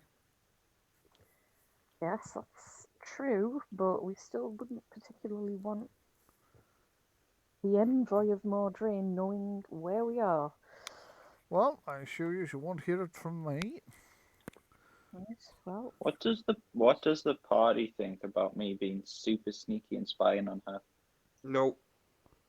I don't think that's going to work, really. You'd have to sneak into places where you aren't supposed to be in the academy, and that'd probably spell trouble. I do have an idea though. Mhm. Lars has every right to be here. Yes, He he's got a could go to room here and everything. Yeah. Yeah. Balor could say to the Chancellor, if he's meeting the envoy, would it be alright if he sat in on the meet? Yeah. Yeah. He can Could ask. do, aye. The worst they can say is no. Yeah. I think Well, that's a good idea. I shall go and see the Chancellor. Okay. The porter asks if your guests will be staying the evening, and if so, do they need a room? Yes, I think they will do. Then I suspect we should probably best place you in the one of the eastern wings. Okay. I think the elf, as he likes being so close to nature, he can stay in the barn. The gardens are extensive here. You may find those of interest, sir. Yeah. Yeah, I think he will. I'd like to share a room with someone, just so I don't get murdered tonight by my demons again. I don't Well, think technically, your would demons will be I'm able to going get to it in here. it wouldn't be I'm able going I to. haven't slept for days. I'm going to ask Edward if he's going to sleep in nature. What? He's saying you should sleep in nature. Are you going to sleep in nature? Are you going to sleep in the gardens? Of course, I'm not going to sleep in the gardens. No. Damn. I don't think What? the demon. Me and Toady were kind of like hoping not to stay in one of these cells. Well, I mean, you could Can I go. ask the receptionist? Is there any kind of like magical exorcism you can do? Because I have a shadow person haunting me. Ah, interesting. Perhaps you might wish to speak to one of the masters about that. May I suggest perhaps hmm, The Defense Against the Dark Arts teacher. yes, perhaps Master Suleiman or Mistress Ilaria might be the best options for you to speak to about that. I'm sure Yeah, they if would I can know. if you can get me a meeting, or if you can just give me directions to their room. Certainly. I can give you directions to their offices, which he does. Thank you. Right, well, maybe we go with Edward whilst he does that, and Lars can go and speak to the Chancellor. Maybe. Sounds good. If you want to. Okay, you head off in roughly the same direction at the beginning because you're all kind of heading in roughly the same direction. Although, Lars, if you're heading for the Chancellor, you'll be going past Mistress Illyria and Master Sullivan's offices. As you're heading off in that direction, you're passing several mages and practitioners who are travelling around the building. You see that the gardens are full of students, some sat talking, some debating philosophy or theology or various forms of magical theory, some just kind of sitting back and relaxing, some smoking. As you're passing through the halls and cloisters themselves, you encounter many more, some of which greet you on the way past, some of which don't because you wouldn't necessarily know them. You do see, excuse me, you do all see one man kind of standing, talking to three others. All of this group are armed with light swords. They've all got rapiers, except for the largest of the mages, who's also in armor, which is rare. You can tell he's a mage though because the top of his helmet is actually burning. There's a fire lit where the plume would come down from some warriors' helmets. His is actually flame. He has a Cool. scimitar on his belt as well, and the runes engraved on the outside of the scimitar's sheath. Lars, you recognise this as Captain Omar. This is the captain of the sword mages of the academy. Ooh, sword mages. Yeah. So they provide the security detachment for the academy essentially, and he commands them. He recognises you as you enter. Ah, Balore, nice to see you again. It's been a few days. I hear you've been out and about.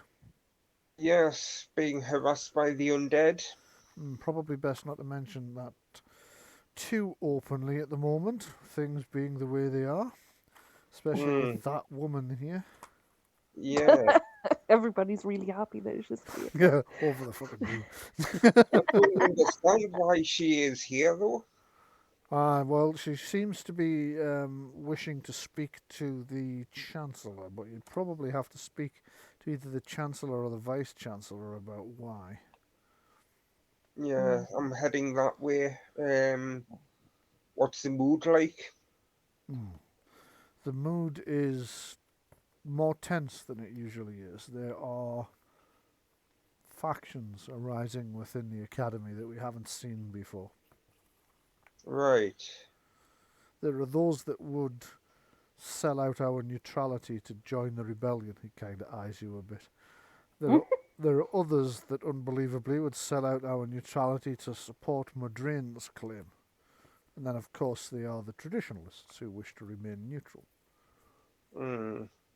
Of which, of course, our Chancellor is a noted member.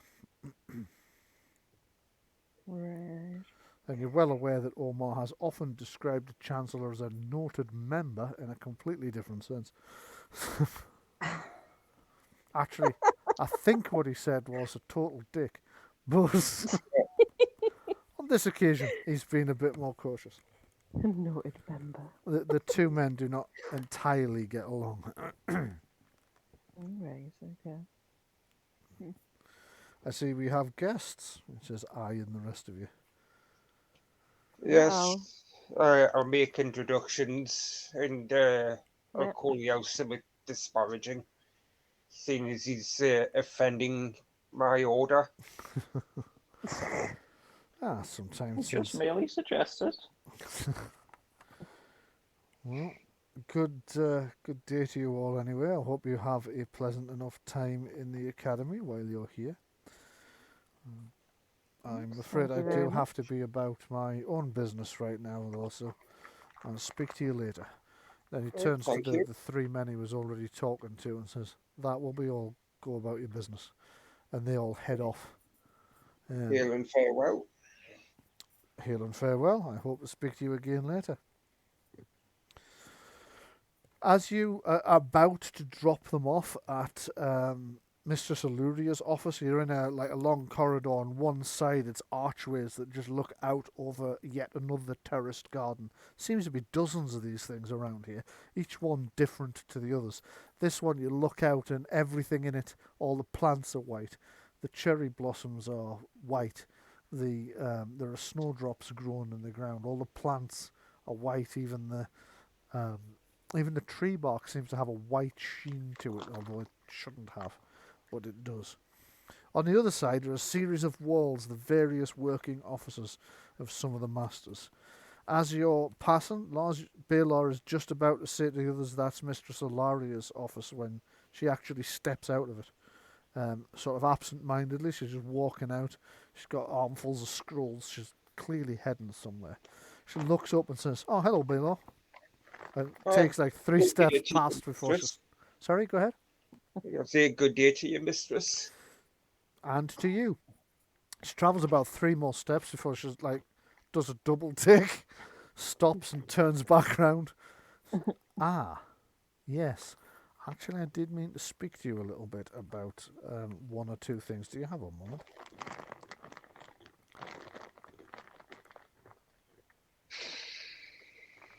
Do you have a moment?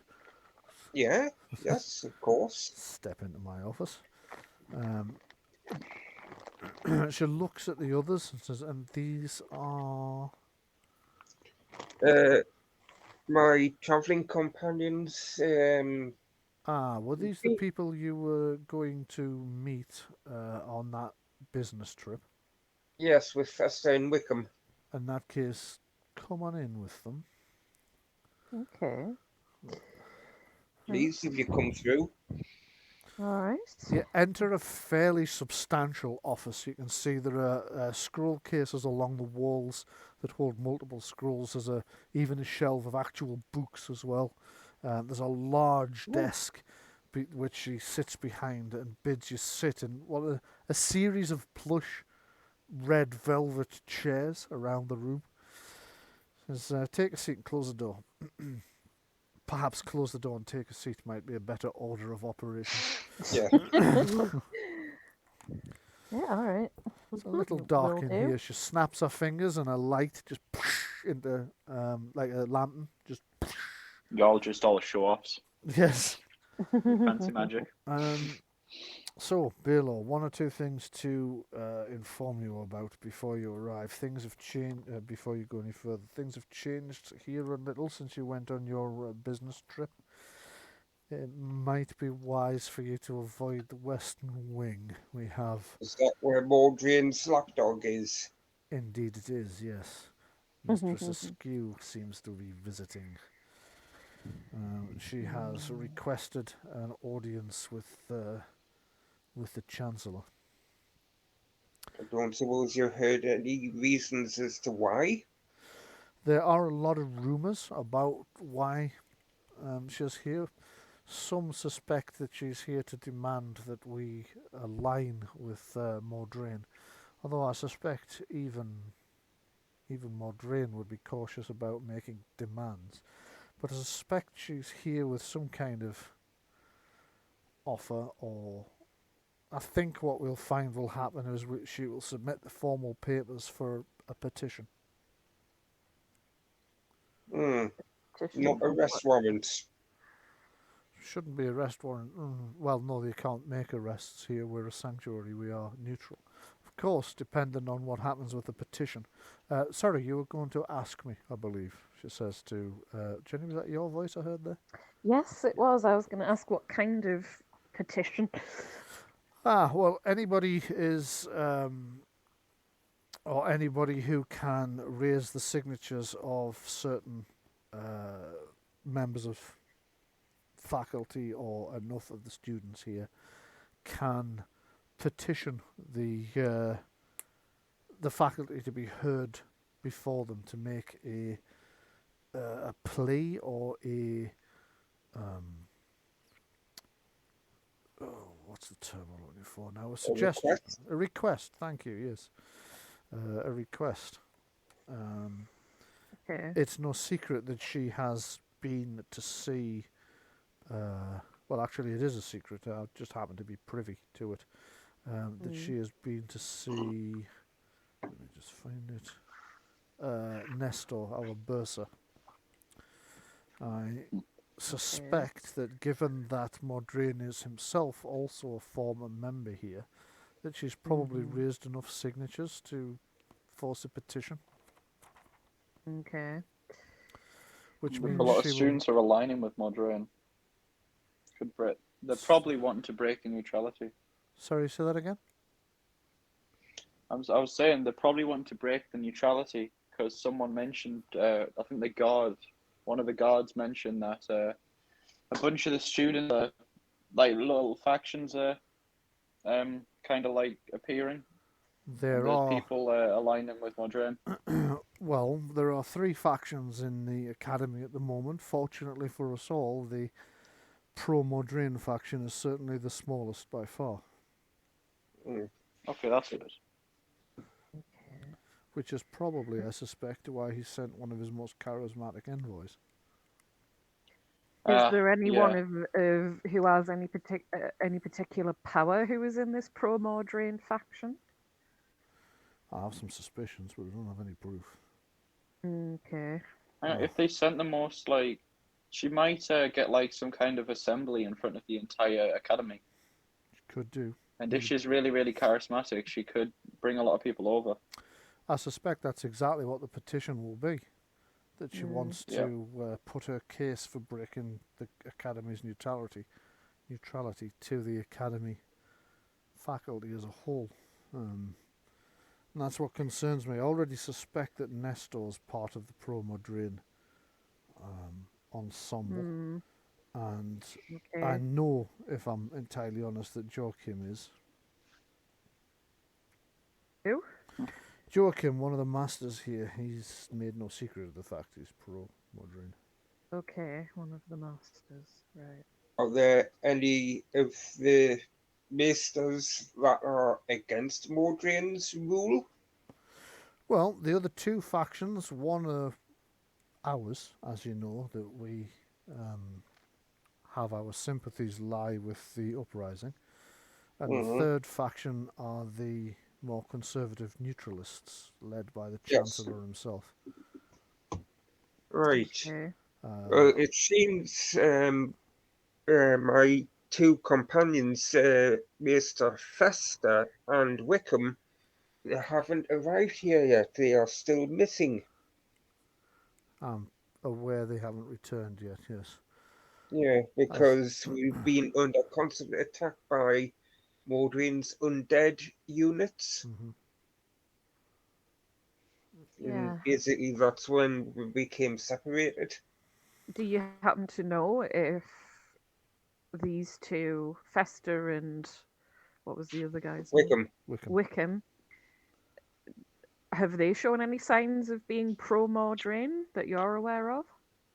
No, we know they're part of our faction. Are you absolutely sure of that, though? There's no chance that there could have been a double agent. Oh, for goodness sakes. Well, where would they have gone? If they got lost in the woods?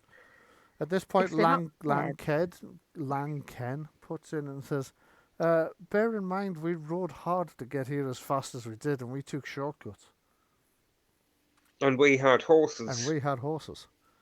If they haven't got horses, couldn't take shortcuts, and weren't moving as Yes. fast as we were, they We wouldn't be here travelled through the possibly for days. woods, then went to the other inn, then we went down to Vailford. Guildford. And how Then many we of went across. So and we- how many of us are there? well, there's If more. they were in the, if, There wasn't to begin with. hang on, let's do some quick math. If they were in the Cock and Crow, and went up. Oh, I Well, went the they wrong definitely way. didn't go that way because they ran the same way as you did when they left the building. so You if they went lost up them there and then they somewhere in went- the woods. Say they went like that. It's only 111 kilometers, man. You could walk that in a day. You'd be You fine. really Yeah, couldn't. 'cause we went northeast, sort of to the Cat and Mouse, and Did. then we went down to We went- Vailford, and Then we we went stayed down to stayed here. for a night at the Cat and Mouse. Went down to Vailford, and then we We went went. there. So I mean, it's been a little while. I would imagine they might be We arriving. travelled a little further than them, not much further. Yeah. I mean, they're unlikely to have taken those off-road shortcuts, you two. Well, I mean, they might have done because they might not have wanted to stay on the road where they could be spotted. hmm Yeah. Well, I suppose I have to keep an eye out. I doubt see- that they walked the entire way. I feel like they would have got a ride off someone. Well, they'd I mean, have it'd probably be more suspicious a bunch of mages just walking than it would be like getting a ride with someone, wouldn't it? probably, but you do have their horses. So- Oh, that's true. Oh yeah. Teleportation, flying, Not power. We did see to- someone fly before. These Yeah, are that was powerful mages. They could that, probably that fly. was a messenger here you saw flying between the two gates. Like Hermes. However, Suppose we should give them the benefit of the doubt for now.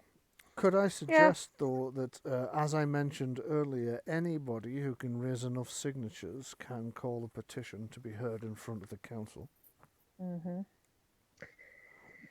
So perhaps you could raise a petition to be heard in opposition then. of You would Mordraine. need- Me. You would need 3 signatures in order to present your petition. I Okay. can Or could we sign, count I yours can as do one? Yes. Okay. Any other people in favour? Any other masters or mistresses in favour of our cause? Well, I suspect if you speak to the Vice Chancellor, it won't matter whether she's in favour of your cause or not.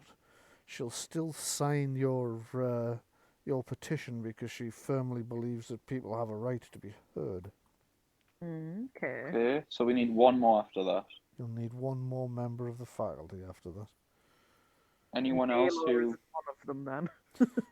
He's only Yeah, second I level, so can he's not, sign it. not faculty yet. He wouldn't have the...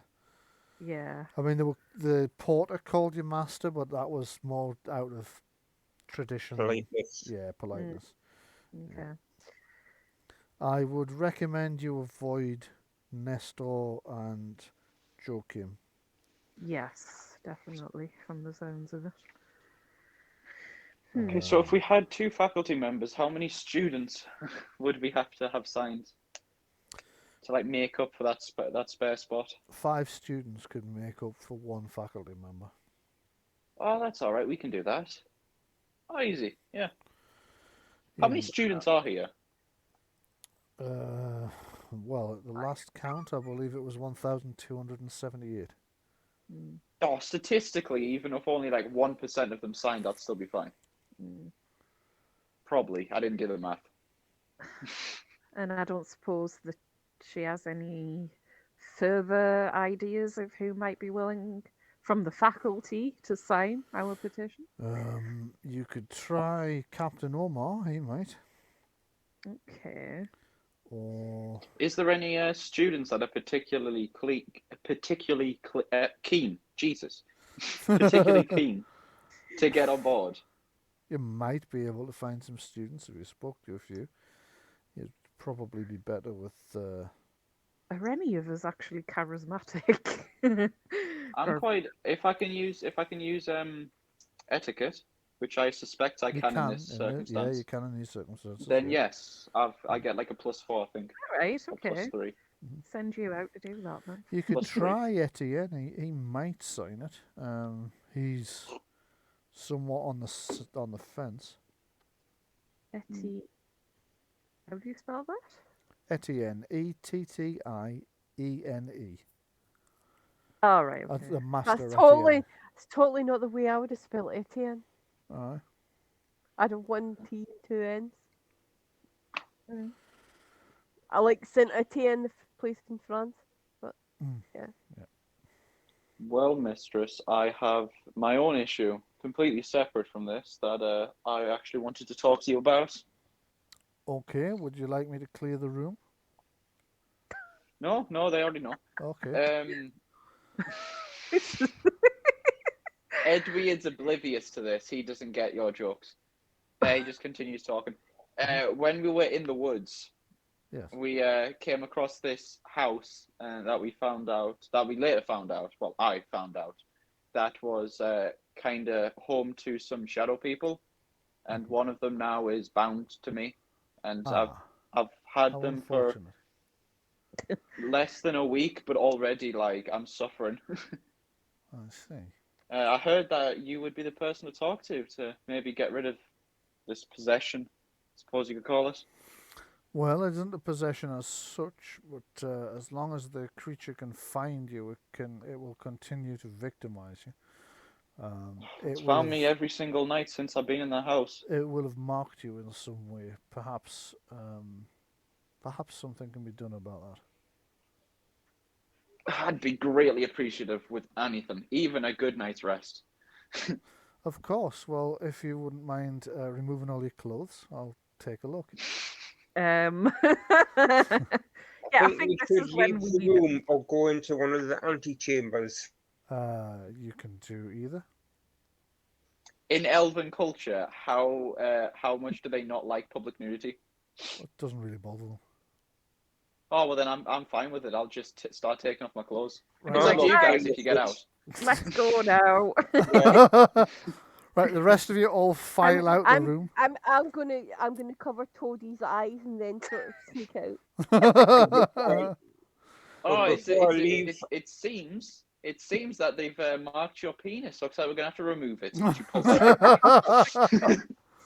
Okay, so as the rest file out of the room, you strip off in the middle of our office, and she starts casting a spell of some description.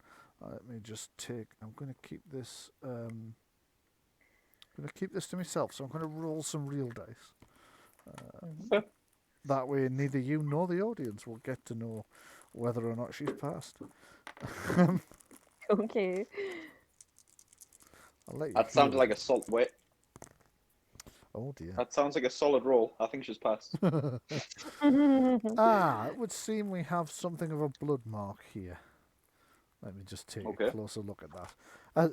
As you look down, you see in the centre of your chest, in response to the spell she's cast, there's a strange magical symbol is glowing on your chest. You've never seen it before. It's as if it's just kind of appeared out of nowhere and it's pulsing. Indeed, this would be how the creature is finding you. Let me take a look at this. Okay, hold this. She hands you like you think it's a wand of some description. And this, she hands you a scroll. You realise she's kind of rummaging through her desk now. Hold that. That's not it. Aha! I'm running out of hands here.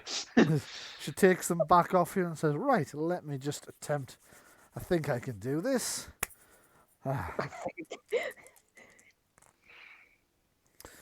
She casts another spell, and as she does, she shakes like a censer over you, and then she draws a small athame from from behind her and slices her own palm, sticks it on your chest. There we go. Nice. As you see, her blood drains down over the shape of this mark that's on your chest. It literally just follows the shape of the sigil, and the sigil just burns away as if it was never there. I think that should do That's the very trick. cool. If you do have any Well, more I trouble, though, do feel let better. me know. Well, you should notice Thank you, mistress. we have a bite mark on him. Yeah, probably. I would say she probably has noticed that we're at bite mark on him as well, yes. Well, if I notice her looking at it, I'll just say, "Oh, that I was bit by a." Well, do I know it was a were rat, or will I just say a giant rat person? You can say giant I'll say, rat "Oh, person. I was bit by this rat person a night or two back. I feel all right though." That's unfortunate. And exactly when was it? The night of the full moon, presumably. Yeah, it was. Yes, it was. Well, my suggestion is, on nights of the full moon, shackle yourself to something, just in case you do change. Surround yourself. Find a mage who can do it. Cheese. With cheese. Find a mage who can create a warding symbol and surround yourself with that. If you don't turn on the first full moon from now, you won't. Okay. If you do turn on the first full moon from now, you'd probably best come back and we'll start looking into ways of removing the curse. Okay. Well, I appreciate all your help, Miss. You're welcome. Cheese? She She hands you a platter of cheese that's just appeared from nowhere. Taking the piss. A little bit, yeah. Don't mind if I do. Alright, you reach I'll for the just cheese and wander your out hand to just the corridor. passes through it. Oh. Meanwhile, Wander into the corridor completely butt naked. I forgot to put my clothes back on. Oh, God. Put it away. yeah, so you wander back into the corridor with your clothes still over your arm, and start dressing in the corridor. You can see other mages like hurrying past. Not all of them are hurrying that fast. Sorry? He's got a twig and 2 walnuts. God's sake. Not A twig and 2 oranges. Not all of the mages are hurrying that fast, to be entirely honest.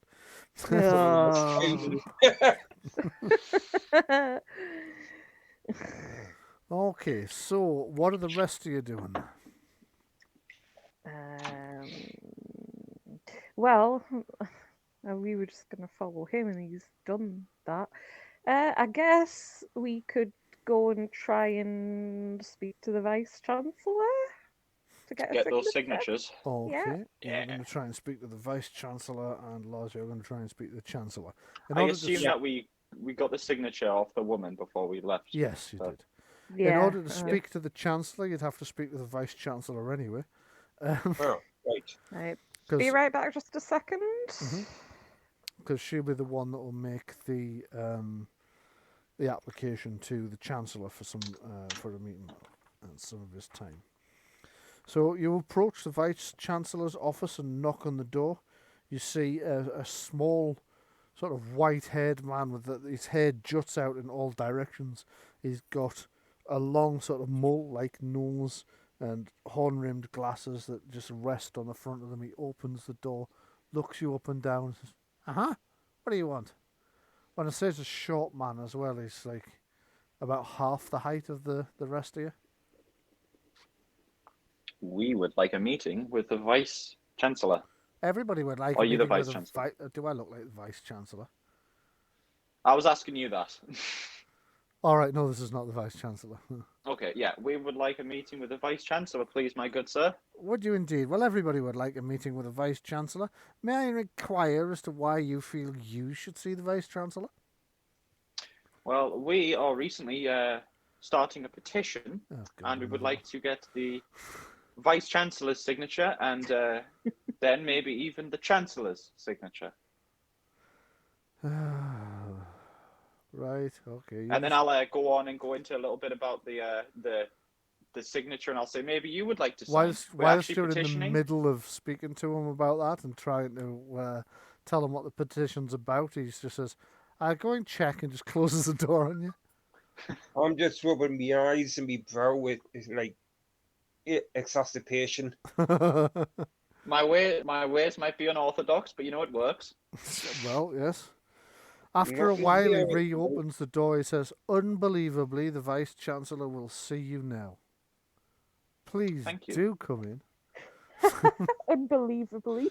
Yes, The gods do work in mysterious ways. they do indeed. Before I go in, can I count you for this signature? Let me And have I'll a give look. him like a little bit of a cheeky smile. I'll hand him the clipboard. I have a clipboard now. Are you going to You've try got a flirting with clipboard him now. or something? Give me an etiquette roll, see if you can talk him into it. He's Okay. he technically is on. Yeah, you could do Oh, this. fuck. Right. It Oh, takes no. one look at it and says, "I'd rather not," No. and just hands you it back. That's fine.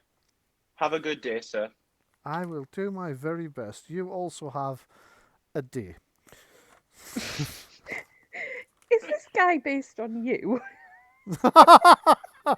No, he's short.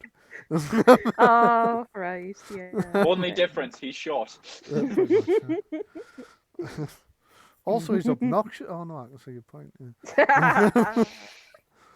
Okay, so you're shown into an even more grandiose office than before. Out the back of the office, you notice that there's like diaphanous curtains hang down over archways with carved pillars, and out beyond you can see it looks over yet more gardens.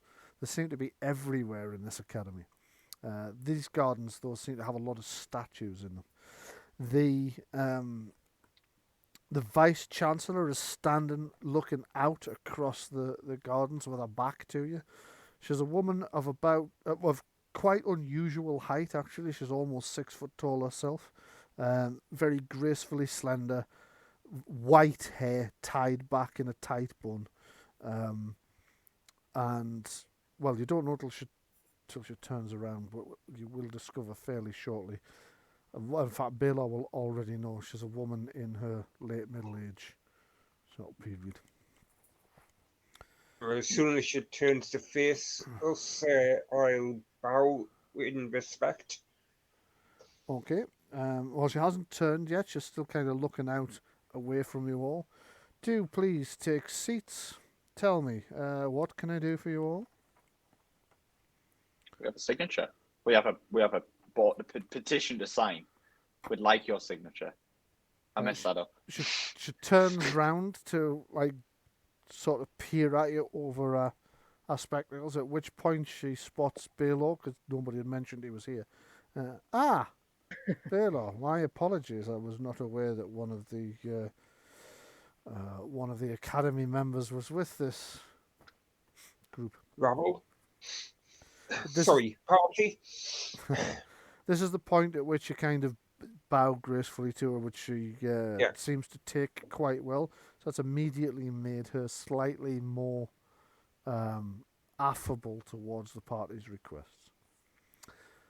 Good. So, this petition, do tell me a little bit more about it. We recently heard that the usurper's lapdog, Mordraine's envoy, yes. Mordraine's envoy, sorry.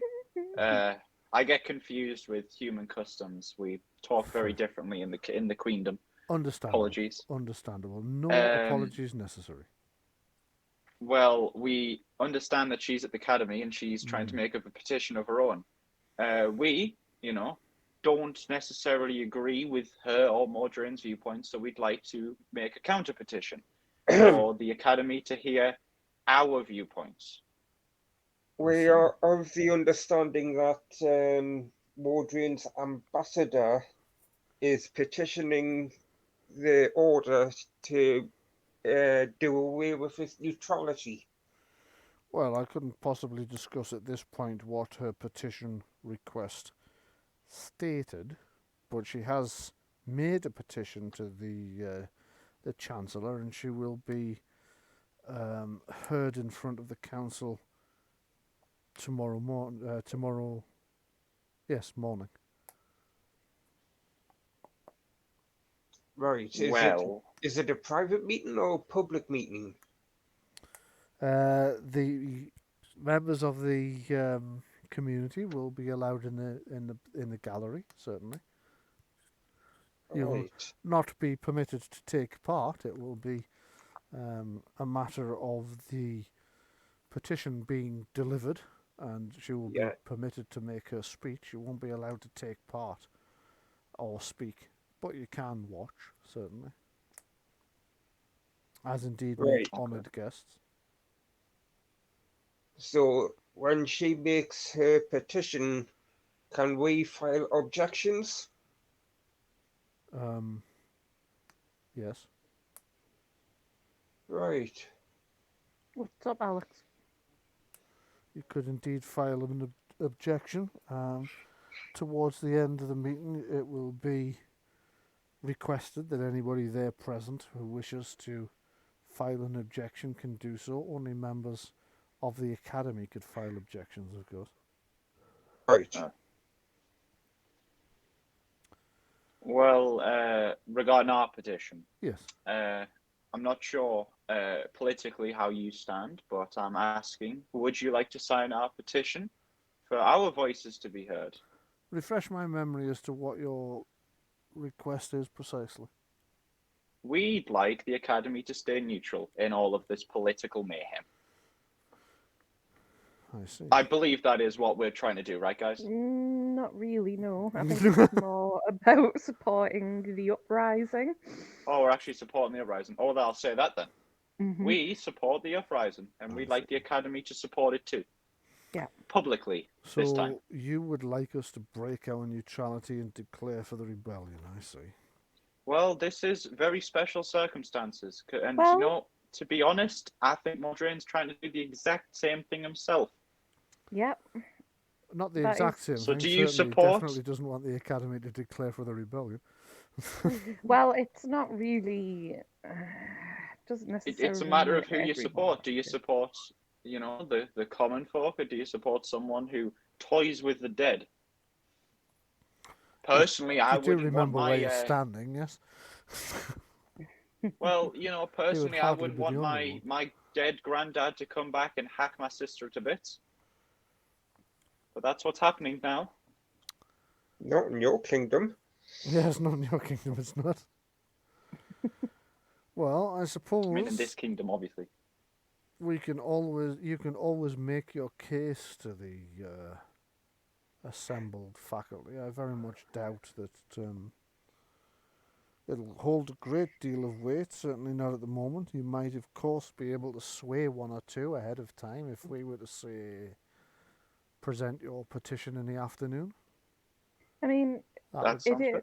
That would Yeah, give you the yeah. best part of a day to try and drum up some support. it's more. So does that mean we can count your signature in? At least give us a chance to, you know, have our voices heard? Yeah, Uh, and keep in mind, we're not asking for this to be anything necessarily permanent. It Oh, would yeah. be in order to reunite all of the different factions for the purpose of removing Mordraine from his position of power, preferably, which I'm aware quite a few people do support. Well, I couldn't possibly declare a preference either pro or anti Mordraine. However, I do believe that people should have the right to speak their minds in front of power, so let me take a closer look at that. Hand of the clipboard thing. And once Mordraine has descended from power, shall we say, then the Academy could choose to go back to being neutral if they so wished. Once It's the more one true about king is reseated on his throne. it's about uniting everyone together in order to remove him As you're from saying seat this, of she's power. taking like a black and white feathered quill and she's dipping it in ink. She signs your request for a petition and hands it back. I see that Thank you very much. I see that Mistress Ilarion has already signed. You only really need one more person to sign in order for your petition to be heard tomorrow afternoon. Yes. Yeah. I see no problem with having your petition heard. At the very least, it might swing people back towards the centre and neutrality. I, of course, couldn't possibly declare one way or another ahead of time. Well, that's fair enough. Does We only anybody ask- have empathy as an focus? No. Empathy, let me have a look. No. It would be a perception focus. No. Okay. Can just give you a good old perception, if you like. Yeah, I've got a perception of 2. Okay, give us a perception roll, but I'll make the target number a bit higher if you've not got the... Yeah. No chance. Ah. Probably By not the good enough. way, apologies for earlier if you heard me talk to Alex. I thought I was on mute. Okay. 16. I didn't hear it personally. I heard you Oh. say hello to Alex, but that was all. Okay, Yeah. so Balore, you're just getting hints that there's just something about the Vice Chancellor's tone of voice when she says she couldn't possibly declare, and then like in a softer tone so she can barely be heard, she says ahead of time. You've got a feeling she's actually pro-rebellion, Yeah. Right. I but kind not of get. wanting to show a hand. All right. Right, Well. I think the next person we should see that will probably give us a signature will be the captain of the guard. You seem to be buddies with him, so that's good. Captain Unless- Omar might indeed. It might be worth speaking to him, Unless there could potentially be someone else that we're not aware of who might be interested. well, if Fester were here, I'm sure he would sign it. Unfortunately, he's missing Yes. together with Wickham. Unfortunately, they are. Yes, they were dispatched on some business of their own. Yeah, with me. Done indeed. That is a good point. You seem to have returned, and they seem not to have done. Yeah, we've been trying to find them and we haven't been able to. That's why we're here in the first place, actually. Indeed. Expand. We were hoping they would have made their way back to here, but obviously they haven't. And Well, we Edward seems to think that one or both of them may be traitors to I'm just the putting rebellion it to the cause. floor. well Just putting it to the floor. It's a possibility. We I did. accused the King Swarm of being traitors in the first place. Just saying. None We did taken. rescue. We did You rescue hear a voice few from people. Agnes at the back. I'm gonna say you might want to mention that we did we followed a caravan of Mordraines who captured some people who we thought Fester and Wickham might be with, like if they'd been captured, and it turns out they weren't with those either. So they haven't been captured as far as we're aware, but we Curious. haven't been able to find them. Perhaps it might be worth our while to attempt some kind of scrying to see if we can locate them. It may be that something unfortunate has befallen them. Bandits on the road, perhaps, or other dangers Wait, in the scrying? forests. Indeed. Is that like the magical thing where you can like ask her questions and it gives you very vague answers? No, it's like That's a trait. divination. Yeah. There's Scrying's more like your like The crystal GPS. balls and stuff like that. That's scrying. What you're Ah, just say to that her sounds that cool. we fear that they could have been taken down by the undead. There were a lot of undead in the forest. There was a lot. Of course, there would be no reason for the undead to be attacking Fester and Wickham. She says Well- guardedly. They weren't doing any. They weren't doing anything wrong at all. Just out on normal business. See that our meeting, the business that we were all on, was interrupted by the undead. I see. It was how quite unfortunate. Mm-hmm. It was Indeed. quite rude. Yes, it was very rude. Mm. Well, thank you for your signature, Vice Chancellor. You are welcome. We all appreciate it. I'll do some random courtesy that the humans like. Okay. And if And, you do I hear, if assume we'll you be able do get any answers from your scrying, we would all be grateful to hear.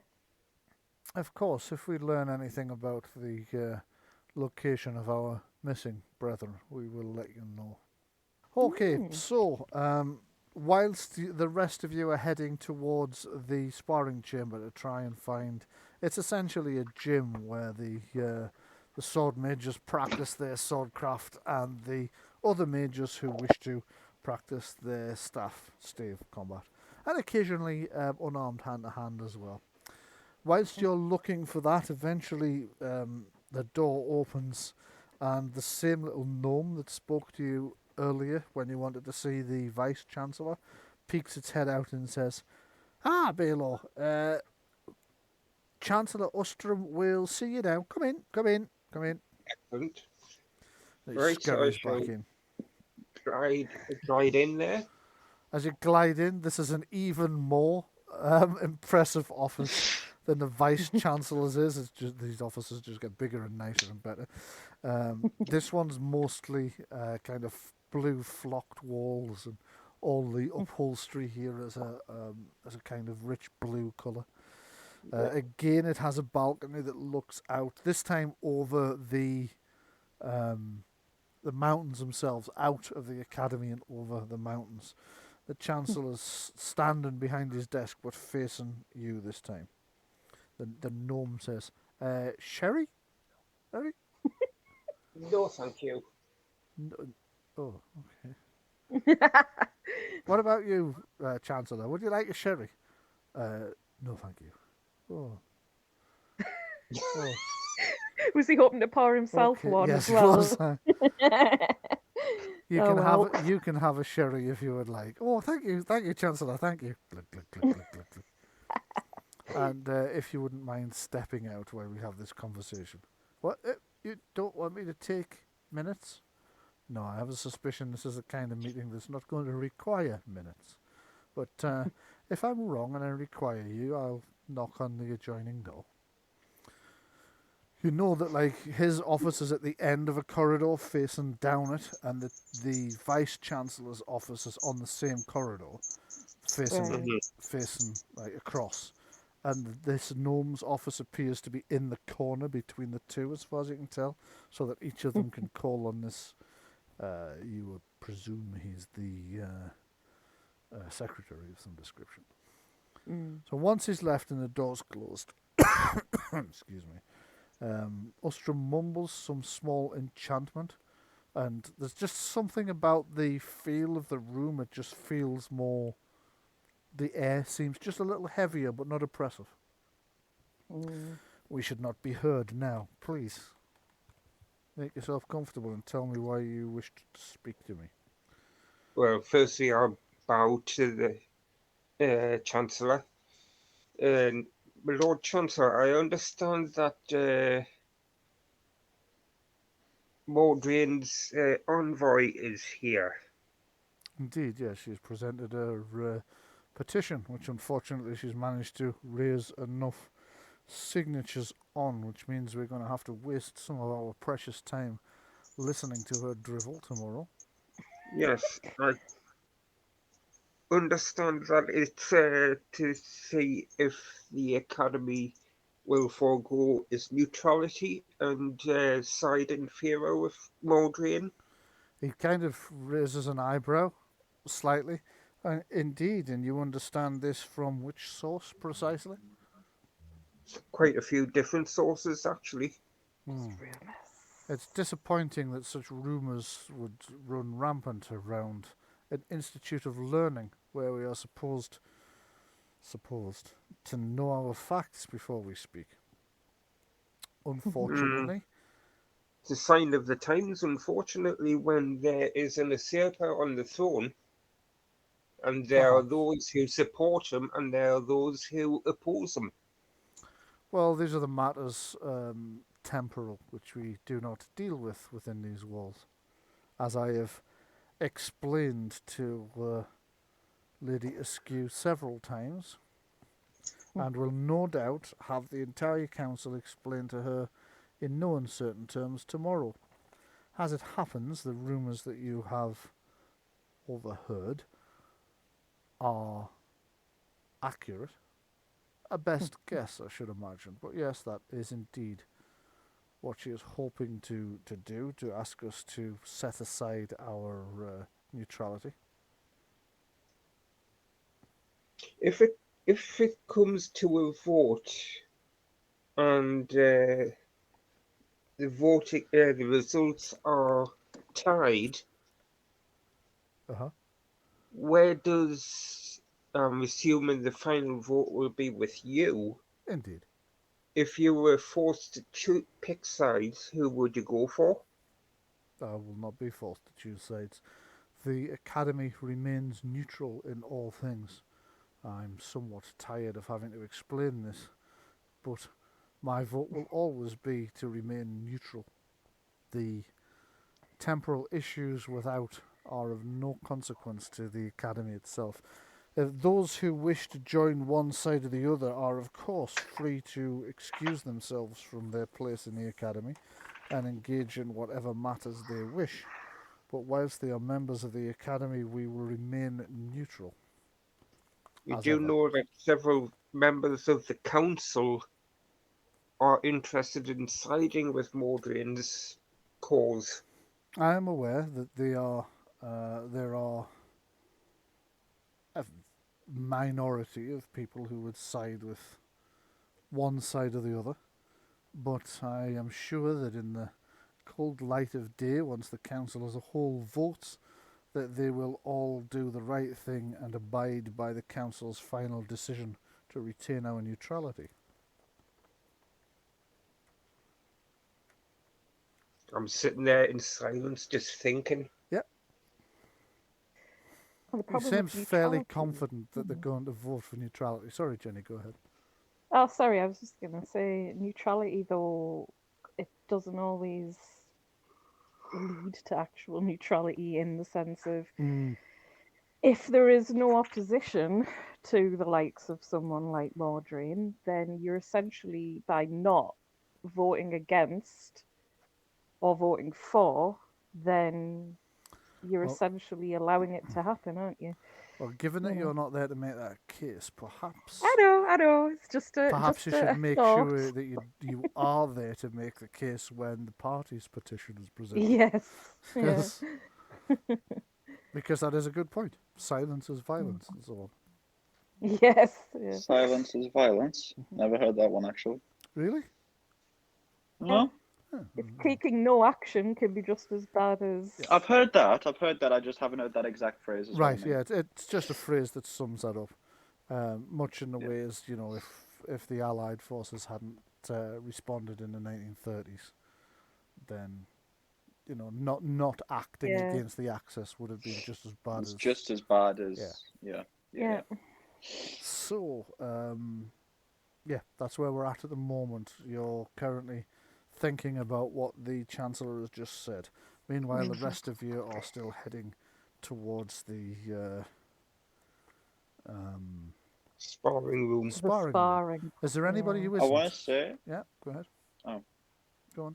I was going to say, if he is in the sparring room, I'd like to spar with him, and as I spar with him, I'll discuss the petition kind of thing, just while we're sparring, Okay, nice. I like Just- that.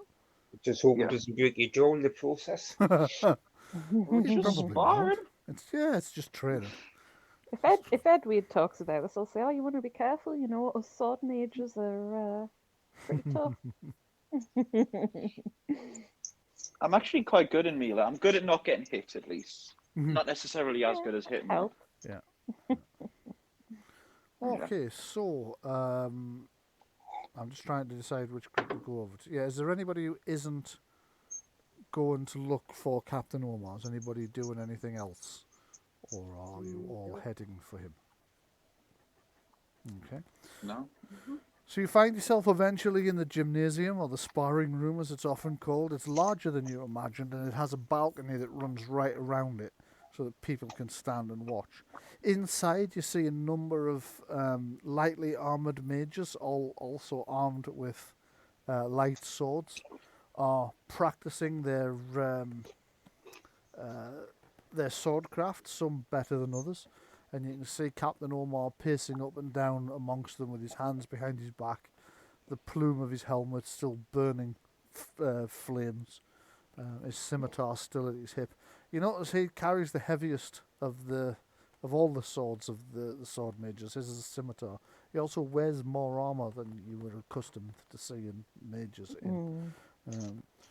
Although the other sword mages are also wearing little bits of light armour. You see other mages in the background sparring with staves. Some of them are actually quite good. You see one like hooks somebody's leg with it and sort of spins it round and brings it right down as if he was about to break his nose and then stops. You see the sword mages are practicing, and Omar's kind of taking them through. Every now and again he'll stop somebody and say, right, what I need you to do now is this. And he's essentially training them at the moment, but he's not currently sparring with anybody. What are you doing? Do you guys want to do anything before I try my thing? I'm just going to be observing, his techniques and things and being kind of nerdy about it, taking close note. Guess I'll go through with my plan. Okay. Well, he seems to be trying to teach them a high degree of accuracy because, as he keeps saying, because you carry quite light swords, you must strike where the enemy's armour is at its weakest. Here, he points to like the slit in his own. There's actually an open face helmet he wears anyway, so he's pointing at his face. There's also here, and he points at each of the joints. Where armour articulates, there's always a weak spot. Try and slide the weapon under there. Also, opponents rarely guard their forward leg properly. Striking at that leg can cause them a minor injury, granted, but a minor injury will often distract them long enough for you to strike here. And then again he starts pointing at like more lethal locations.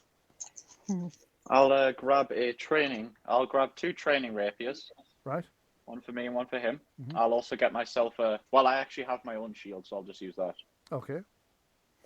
Does he have a shield on him or does he fight without a shield? He was carrying a shield earlier when you saw him, but he's not carrying it at the moment. As you look around, you see it's propped up against the wall. Okay, then I'll approach him and I'll say, Captain. Good afternoon, and you would be? I am Edward, sir. I came with. I saw you talking to Balore earlier, one of the Academy members. I am one of his friends, and then I'll point to the rest of them and go, we're all one of his friends, and we actually came here to speak to you. Friends, I see.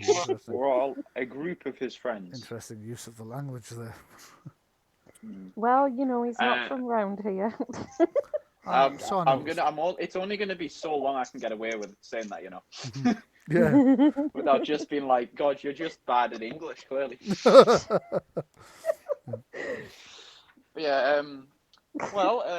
I've got some matters I'd like to talk to you about.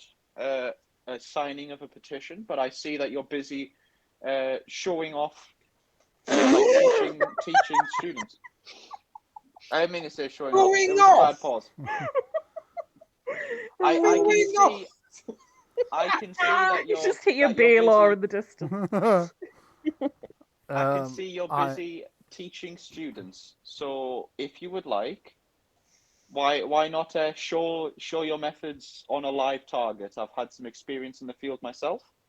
It'll be a good teaching subject. Edward's going to get his arse kicked. Well, I wonder what level Captain Omar is compared to us. Well, we're going to find out. Probably like level 20 or something. And then I'll just kind of like toss the rapier for him to grab, and then I'll hop in the ring. There's about to be a whole bunch of students just watch you get beaten senseless. Well, I said it's a training exercise.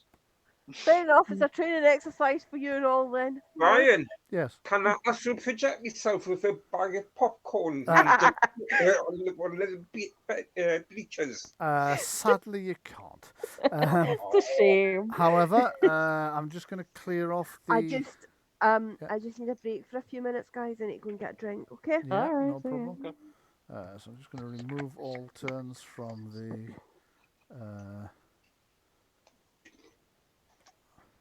from there, and we are going to add Edward in.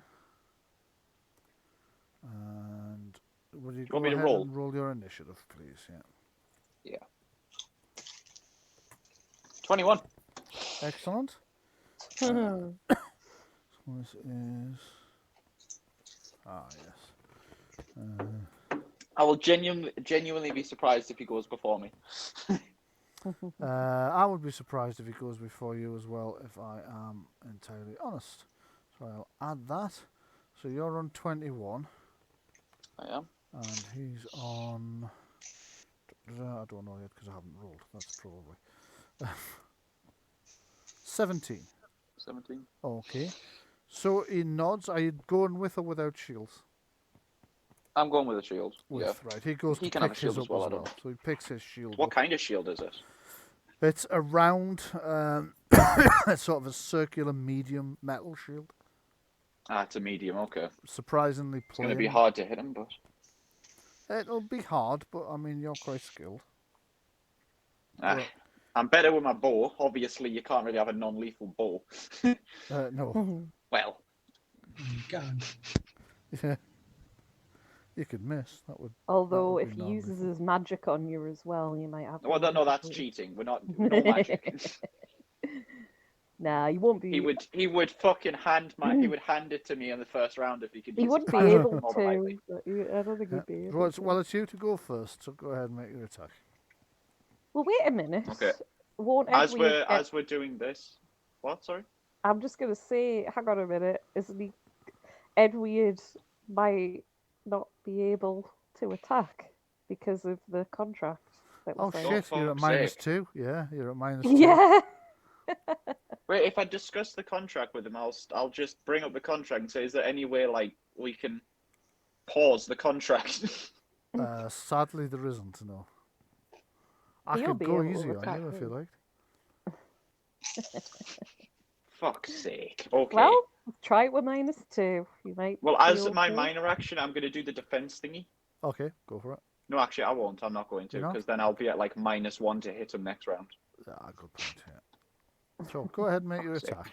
So I'll aim Mhm. +1 on this. So 14. That's Clang. probably not going to hit him. He bounces it off his shield. He then spins. Oh yes, he hasn't drawn his sword yet. So he then draws his scimitar. As he draws it, it bursts into flames. Hang on, no magic. Unavoidable, I'm afraid. It's built Is in. that thing non-lethal? I guess we're about to find out. Mine's just made out of wood. That's a hit with 2 stun points. He gets a +11. Fucking hell. Okay, He's so like level 20 or something. yeah, well, he's using stunt attacks because he doesn't want to hurt you. So he's just driving you back with a sudden flurry of blows that are coming at you so fast you can barely fend them off. So instead of hurting you, he skirmished you back and then knocked you prone. So as you're getting driven back and back, he's coming at you so fast that eventually your legs just tangle and you go over.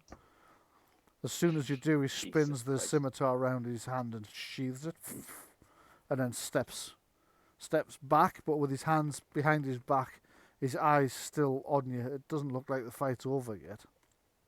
Bloody hell, Captain. He's kind of circling you. Okay, I'll on my round, I'll stand up and I'll ready my scimitar. I'll go, okay, Captain.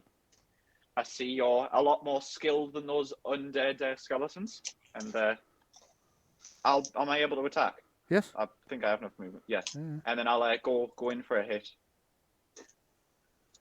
Okay. +11 to hit though. I know, that is insane. Is that a hit? Nope. But it's close.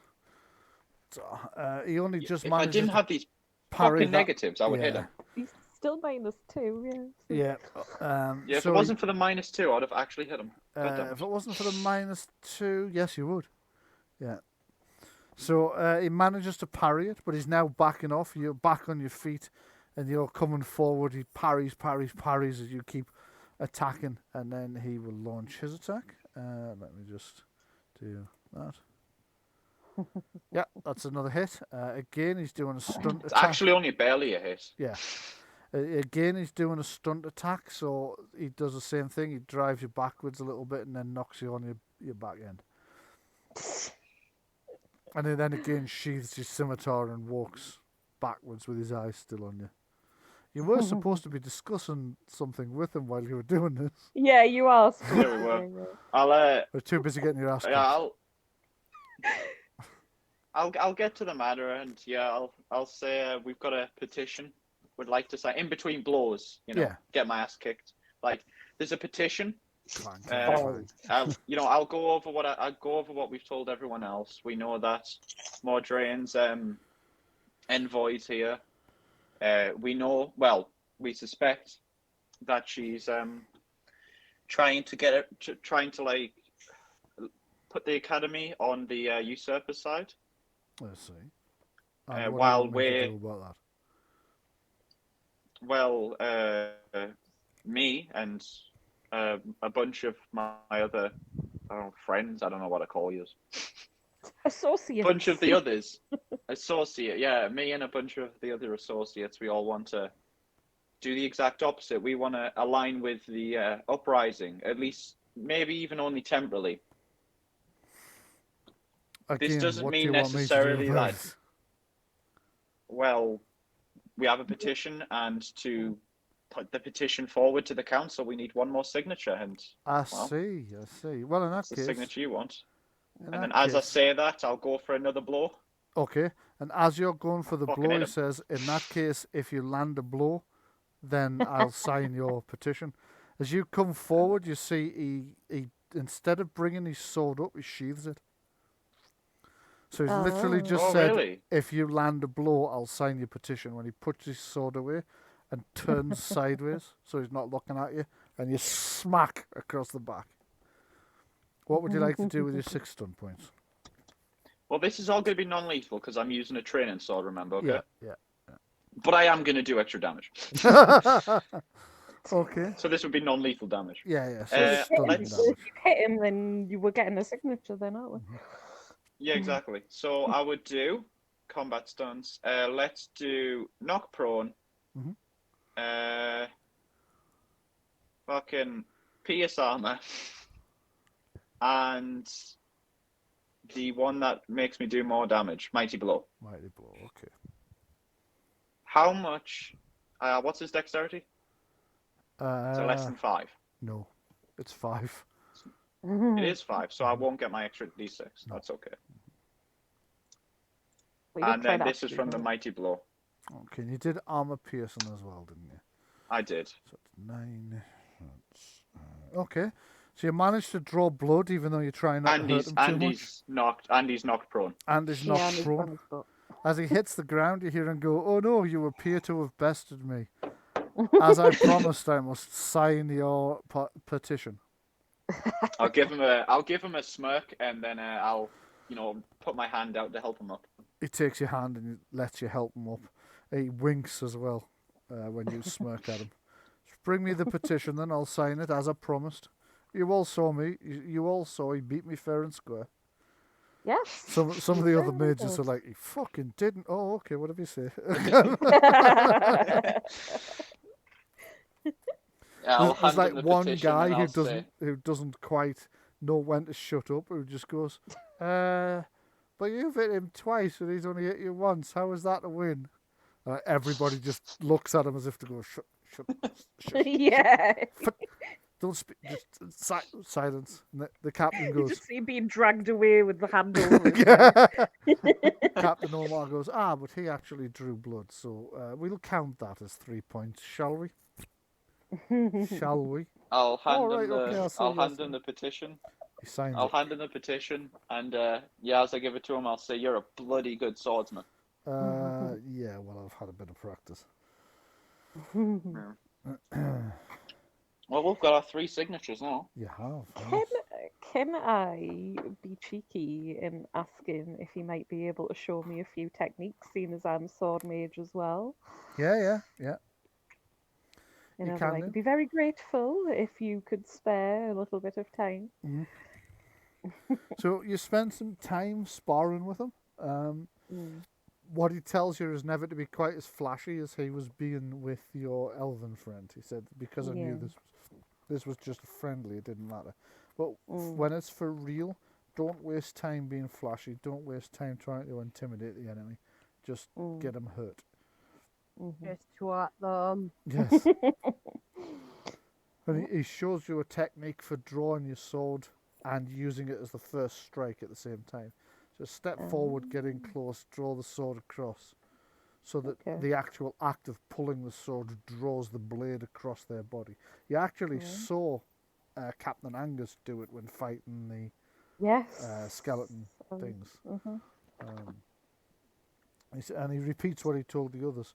Most enemies won't protect their legs properly, especially the leading leg. People have a tendency to forget that they can be hurt there.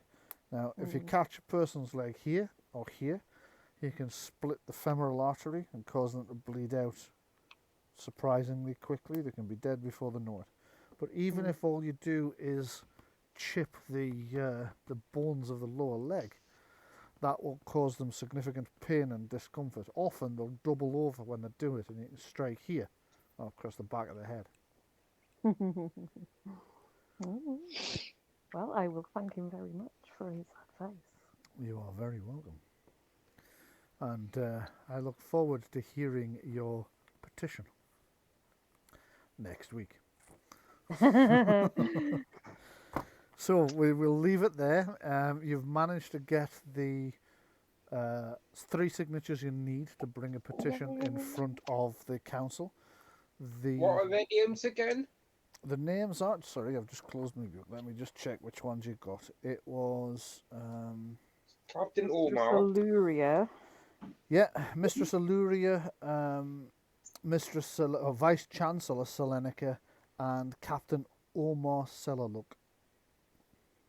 Selenica. And Mistress... What's her name? Ilaria. Right. Before... no, let you end the recording, then I'll ask the questions. Okay, yeah. Well, thank you very much for joining me for the game today. I hope you've enjoyed it. Sorry, Marc, you didn't have much to do by the time you got in, but that should be very different next week. Hopefully you can make it for a fair portion of it next week. Hope you've all enjoyed the game. We'll be back next week for the second part of Starsreach Academy, where you get to... So you've got a week to prepare your arguments. Feel free to talk about that in on Facebook groups and whatnot, or in chat. What I would suggest is create a chat room that I'm not in. Right, okay. And discuss strategies in there, because that way, as Games Master, I'll be reacting the way an NPC who didn't know what was coming would be reacting, rather than having inside knowledge, if you understand what I mean. Because with the best will in the world... He's the Games Master of metagaming. Yeah, with the best will in the world, it's almost impossible to just ignore something once you know it. So thanks for coming. We will pick up from here. Well, we'll not pick up from here next week. We'll move to a little bit further in time, unless there's anything you need to do. So we'll move to the petitions being heard. So you've got a week to deal with them. Thank you very much for listening at home. Hope you've enjoyed it. Next week, things are going to get particularly interesting. So do come and join us next week. In the meantime, do stay safe and take care. Jenni has a bit of a message for you now. Yes, don't forget to follow the Twitter account at Gethsemane Games. And also, another reminder for Bryan's Patreon, Bryan F. Irving. Go and check that out. Excellent. Well, thank you very much. You can also check out our website as well, which is Gethsemane Games again, I think. But just Google Gethsemane Games, you'll get there. That'll be the fastest. Thank you very much for joining us. Do stay safe, take care, and from us, good night. Night. Bye-bye. Bye.